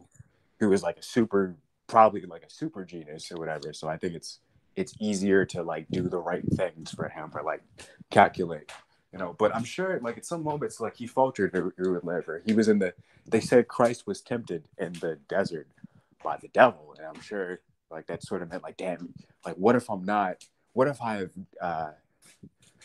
what if I don't have faith in my Buddha nature? So like you have all these whole manifestations of things. It's like, damn, you know, all these people, you know, like they're doing all this wild shit or good shit or whatever. And it's a manifestation of what they have going on inside. And a lot of the times they do what is happening because they don't have faith in their Buddha nature. They don't have faith that like all things are you know connected, and that you can, you know, progress past where you are. You're never deadlocked in faith. Everything can be appreciation. You're saying to me incredulously, how can someone be satisfied? How can someone make a decision? How can someone, you know, do whatever, like enter into a framework? I'm saying that like faith in your Buddha nature, faith in the ontological framework that you can, you know, have the correct determination to ferret out these things, makes it not just easier to ferret out, you know, those things, but possible to ferret out these things. And it's the people that don't have faith in their Buddha natures that end up torturers and like murderers and just like even just disgruntled people, because it's easy to not foster that sense of appreciation. It's easy to foster a sense of I'm cut off from this other person. It's easy to say like, damn, they are other than me. I'm better than this person. I'm lesser than this person. I should lash out. I should whatever. That's easy. Finding your Buddha nature is hard. Attuning to that framework is hard, I but mean, it's it possible. may be easy to lash out. It's not necessarily easy to lash out only when appropriate. And we can definitely distinguish between those instances. The other thing I would say is it possible for somebody who's never encountered any of the teachings of Buddhism, who've never embraced any of the teachings of Christianity, to attain this so called Buddha nature? Mm-hmm. Yeah, yeah. There are plenty of Christians that have the spirit of the Buddha. You know, it just goes by different name, but it's like we all do. Like there are all these like NI credos that go like we follow the same God or whatever, like the 5%ers, Buddhists, fucking Jainists, et cetera, et cetera. All these things, but it's like we're a part of some, you know, greater fucking causality. What makes this Buddhism so cool is like the ontology I just mentioned, the 10 worlds, even just the ontology of Nam Myoho Renge Kyo, what that means. You know, it's just so, it seems so very evident and like axiomatic. It's like, how can I deny? How can I say that these things are not Buddhism? I mean, You know, I'm but that takes definitely time. not the Buddha. It seems obvious to me too that I'm definitely not the Buddha. In fact, my nature, my ways run contrary to the fundamental projection from the Buddha that his attentional manner stack is the best way to attain actualization as an individual. I fundamentally disagree with that because I can point to the fact that it doesn't affirm me as being somebody who's an end in himself, but rather as something wrong with me that needs to be fixed. So if that's your normative framework, or if that's your magical thinking frame, it can only really be a good frame if, in fact, you prioritize those absolute values and probably or possibly have them as conscious functions. For you, I suspect it plays out more as a tidy normative set of arguments. Yeah. So, you know, one thing I was thinking while you were saying all of that was just, you know, one thing that we all have, which is Maslow's like hierarchy of needs. I think that's like a super self-evident thing. Like you want to eventually like actualize yourself. I don't know. I've Is always hated shelter. Yeah, I mean, it's like, yeah, people do in a way have like unique relationships with it, but there is like a set of needs and whatnot. And just as there are things that universally exist within people, people have needs. That means people have states. That means that I think that those states exist on a field. And I think that the thing that all these things come from is, as you were saying earlier, not that we're worshiping Buddha or like we're trying to get like the INFJ stack Buddha, but to the Buddha's life state, like what makes a Buddha Well, is. listen. Would This you is, mind if I finish the go thought real ahead. quick? Go ahead. Okay. So what makes a Buddha is just infinite wisdom, infinite compassion, and infinite understanding. So there And like are no those, Buddhas. everyone's a Buddha. Okay, you have not spoken to very many people. If you think everybody has infinite understanding, you are shoving the lie stick straight up your ass. Yeah, I know it's like a super crazy thing. And like we don't think of people as like being capable of that. And the thing is that people aren't awakened. Earlier I had said that reveal They're means that dormant Buddhas. I see, they're dormant yeah, Buddhas. yeah, they're dormant Buddhas, yes. And so like they all have that, that that ability to like actualize for themselves and others in any situation. You know? Will the concurrent eruption of millions of dormant Buddhas be the source of the next great extinction event? Well, the thing is, so we're called bodhisattvas of the earth. The Buddhas who, came after the Buddha, or like the Buddha taught the Lotus Sutra. It was said in like super INFJ language that, that the Buddha, once he attained enlightenment, he rose to the top of Holy Eagle Peak.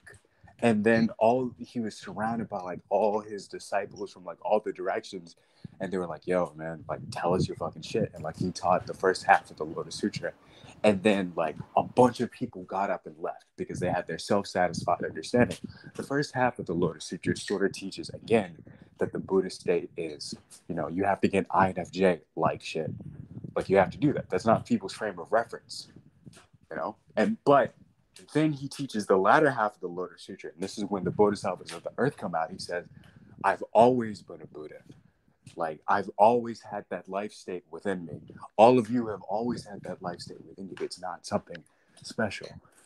It's not something special at all. Then how can we distinguish it from anything else? I mean, by me saying it's not special, it's like everyone has it. But it is like a very powerful thing. Like the Buddhas, like everyone's got a light switch, but all of you guys are turned off. How many people do you see really talking about that? How many people do you see saying you could be happy right if you're about to be tortured or like joyous? I mean, I agree with you. It's not the most commonly it's not the most commonly argued set of arguments, but there's probably a reason for that, which is it doesn't really seem to withstand a whole lot of scrutiny. It doesn't tell you anything specific about any moral question, and it says instead that you'll have clarity on those moral questions from engaging in these spiritual acts, but it doesn't establish why those spiritual acts are any different or preferable than any other spiritual acts. As a frame of reference, at least Christianity is based on individualism and attempts to provide clarity through the notion of accountability, liability, and so forth, and also by the virtue of forgiveness. So those things are much more operationally defined than anything you're telling me about Buddhism. Okay, well, ask me a question. Okay, is it ever okay to steal in Buddhism? If you really have to do something, yeah. It's like everything is like the expedient means. So like if you're really operating from a means of faith, it's like you can, and you're coming from the right place. Like sometimes you have to like kill a home intruder, even though like killing is not cool. You're taking someone's Buddha nature away, but they were trying to kill somebody else. Okay, And but so I'm it's asking like, specifically yep. about theft because that introduces a different kind of question, which is to say, in Christianity, it's always an indication of doing something morally prohibited because Christianity accounts for the fact that you're responsible to some extent, usually, for being in the condition where you feel like you have to steal. So in other words, the Right. now connects to the previous. Uh-huh. Right. And it's like, if you gotta, it's not like you're stealing fucking a flat screen TV for something. That's like wrong. That's like a stupid thing, because it's like the moral calculus goes like, I need things to maintain my state. It's not like something superfluous. Like, damn, I'm gonna violate someone's fucking autonomy, like libertarian, like non-aggression policy. I haven't thought about that shit in like a couple years, but it's like, I'm not violating someone's that to like fucking steal their shit. Like, I gotta take an apple to live. Like, I gotta do that. Like, the framework is like, yeah, that person has a Buddha nature and they have stuff, and like everyone deserves to be happy in like a meaningful way, not like kicking someone and like subjecting them to torment, because so there's a difference between relative happiness, which is based on the 10 worlds, which is based on all that that fucking transient fucking happy one day, gone the next. Like, do I have my Adderall? Do I have my meth, cocaine, or whatever the fuck? Versus like, am I content and joyous as a person? Do I even need to do that? Yeah, I could do it if someone offered it to me, but I'm not constrained by it. I don't need this to feel happy. I don't need this. Like, I'm living my life engaged. I'm living my life with a purpose. You said what? I don't think you can be really like handcuffed to some vice or addiction and be truly happy.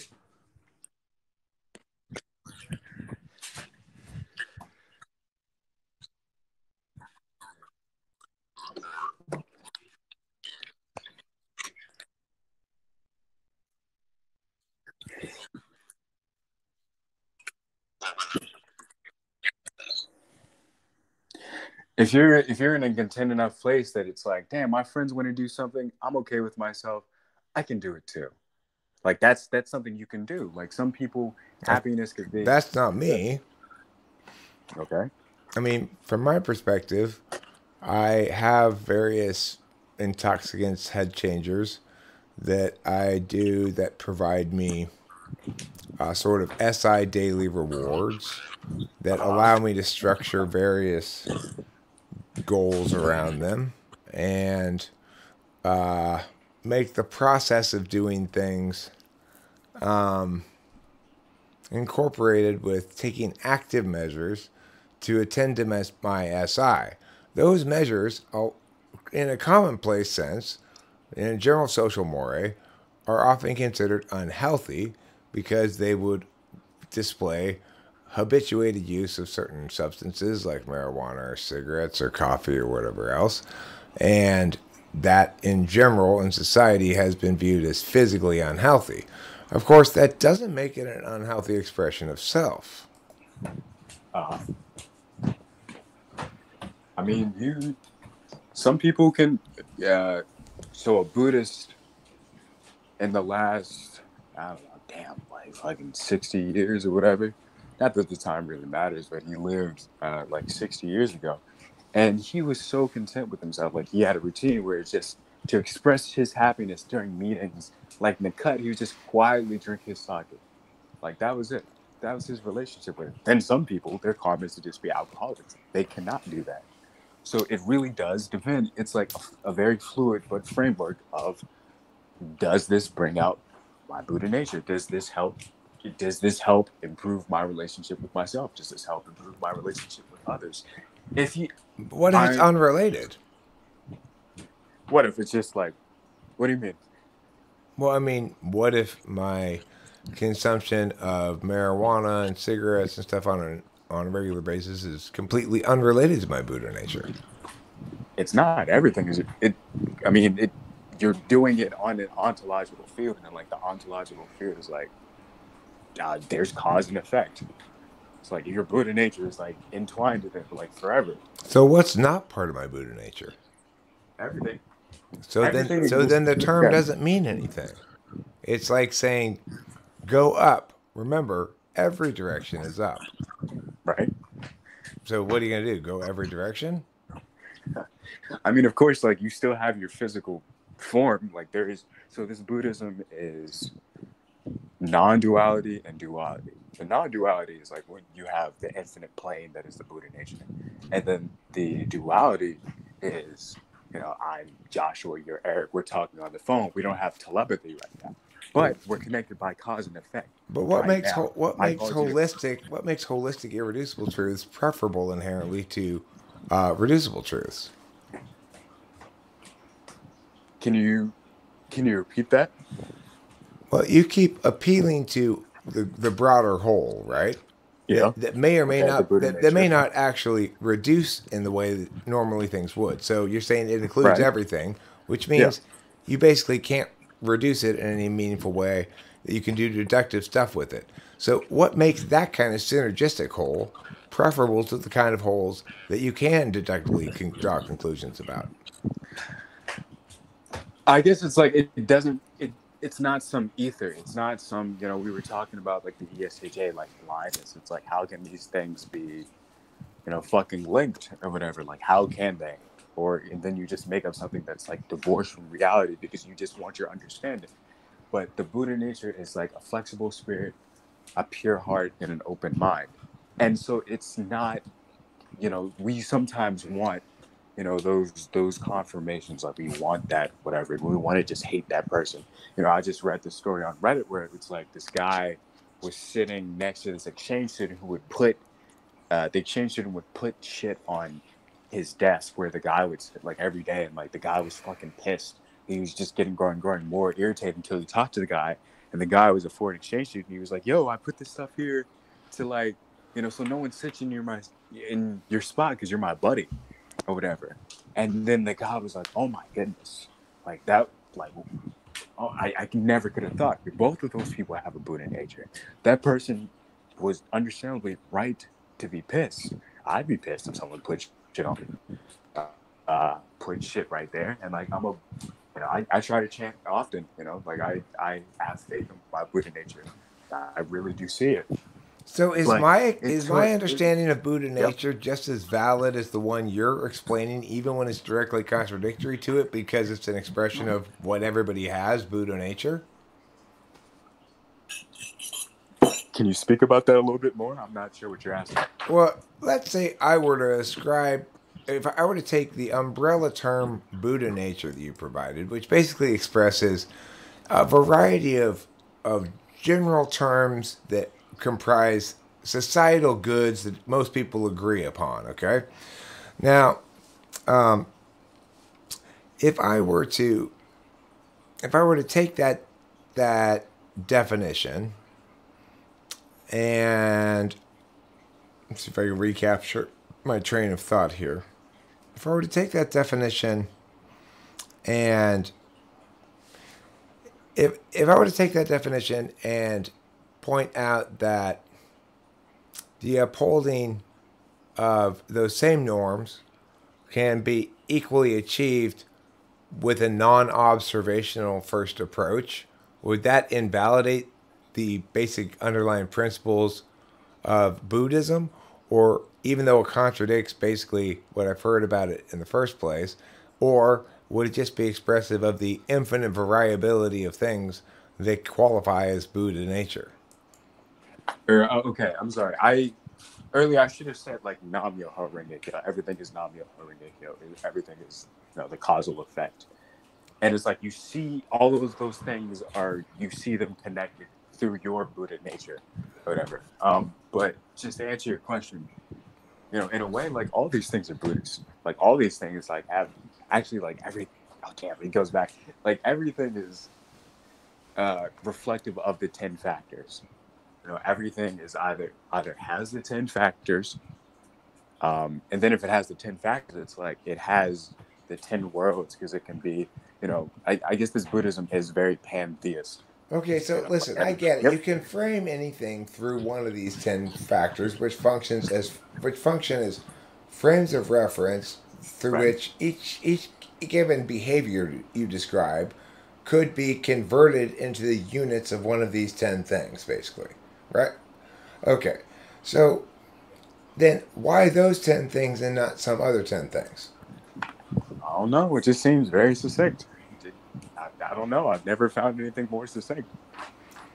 If you were to improve Buddhism and you were to try out a variety of number of things other than 10, Uh-huh. and Uh-huh. including more or fewer, do you Yeah. believe you could find a more optimally expressed form of Buddhism? I don't know anything more direct than this. I guess it's theoretically possible, but it's like I don't know what's more direct than this. Well, have you evaluated the 10 things to determine if all 10 are necessary or if some of the 10 have redundancies built into them? I guess it's like it's constantly happening. I can't really seem to fault it, you know, and I really can't seem to do that. And then it's Buddhism. There was like some frame of reference or like TE empiricism words, or that goes like the three proofs are literary proof, where it's like you read about it. It's like there's the Lotus Sutra. There's a lineage. It's not just like, oh man, some happy fucking man made it up his backyard. But damn, maybe a man did do that. Let's say like for once, like a man does do that. He just writes down some shit. So that's one of the three proofs, like the literary proof. There's a theoretical proof. So this man says that like, damn, smelling poop, like, man, that really gets the brain going. Like you can see God. It's like a limitless felt like that shit. Cash money. And so there's that. And then there's finally the actual proof. And that's why I can talk like for breaks about this and seemingly not make sense and seemingly make all these fucking like ridiculous So, what's claims. the actual Or, proof? well, if I could say, it's my own life. It's the lives of people I've seen practice this. It's just like it just keeps getting deeper and like little baby goes and like wants and needs. Like the shit getting digger, the shit getting deeper and deeper. I dig it, and like that's how it is. Like it just gets deeper, and my appreciation grows, and like Uh, how connected I feel to life grows. okay, so how would you convey in terms of being an example of what you just said, my my application of a Christian paradigm kind of prayer and its success in eliciting a global change in me in the same fashion that you're ascribing uh, this your preferred frame of reference as eliciting a more actualized version of the self. Okay, what did you pray? Okay, so when I needed to quit drinking alcohol because I was a drunk, I went to Alcoholics Anonymous and I diverged from my native cognitive function stack, which is to say, this time I'm not going to deliberate everything out for logical consistency. I'm not going to pick and choose the parts of it that I think are correct. I'm going to put aside my own deliberation nature as a tool function, and I'm going to instead try to do SETE, which is figure out what the things they say to do are, which are the steps to do in the order they say to do it and how to do it, and then execute that. And this is a very unnatural, attentional manner for me. And so, even while following through on this plan, I couldn't help but do a lot of parsing of this stuff. But I just kept reminding myself that I wasn't going to act on the parsing. I was instead going to act on the plan that I had gone in advance. So essentially, it was a heroic mustering of my fourth slot SI to follow through on that plan. Regardless, part of that plan involves praying, and my sponsor at the time told me, well, you don't have to believe anything to pray. I'm not telling you to believe, I'm telling you to pray. And that was very liberating for me because it helped me to understand what prayer is and what faith is, that it's a behavior one engages in order to meaningfully manifest an engagement with the magical thinking frame that is the appropriate frame to use for certain kinds of things. Now, if in fact Buddhism were correct in some sense, then presumably one would need Buddhism to attain that kind of necessary change that I was able to attain without it. Okay. Okay. So where the buck stops short with like everything else is you're putting So in this Buddhism, there's something called, Nichiren Daishonin says, like, if you try to count your neighbor's coin, like even if you coin like bricks and bricks of coin, you will not get even half a coin yourself. And so when we try to use these things outside ourselves, like, yeah, you can keep praying. And like in the moment that you prayed, you were like, damn, you could have been. I don't want to speculate, but I feel I have to. It could have been like, man, like let me do this. Or like let me like realize within my own life what I have to do. Like let me see that I'm a person capable of doing that. Then there's another that's a more active form of prayer. Like the agent, which is you, which is like very much empowered to go do something. And then you have this sort of prayer where it's like, yo, God, there's another fable that like, because I grew up Christian, this was talked about a lot. There's a hurricane and like everything is flooding and a man's on a roof. And the man is approached by a boat. And the guy's like, yo, get in the boat, man.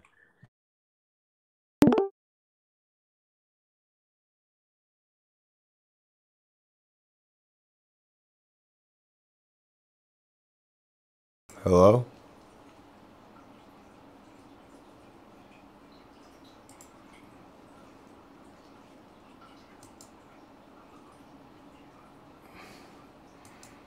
Hello? I still see you, but I don't hear you anymore. Can you hear what I sing? Well, I guess that's where we're going to end the video. Thanks for watching, everybody. That was a very intelligent and pleasant conversation about Buddhism, Christianity, and MBTI. Rather long, but from my end of it, as a participant, I found the conversation quite engaging, enjoyable, and most of all, very civil. So hopefully you enjoyed watching it. I know 2 hours and 20 minutes is a big ask, but I think this guy's an ENTP, not an INTP, which would explain his enthusiasm for NI as an absolute value, which seems to be expressed throughout. Regardless, thank you so much for watching. I love you. I hope you have a great evening or morning or whatever time it is. And if you're not having a good day, let these words mark the change of that. Don't forget to eat plenty of cheese.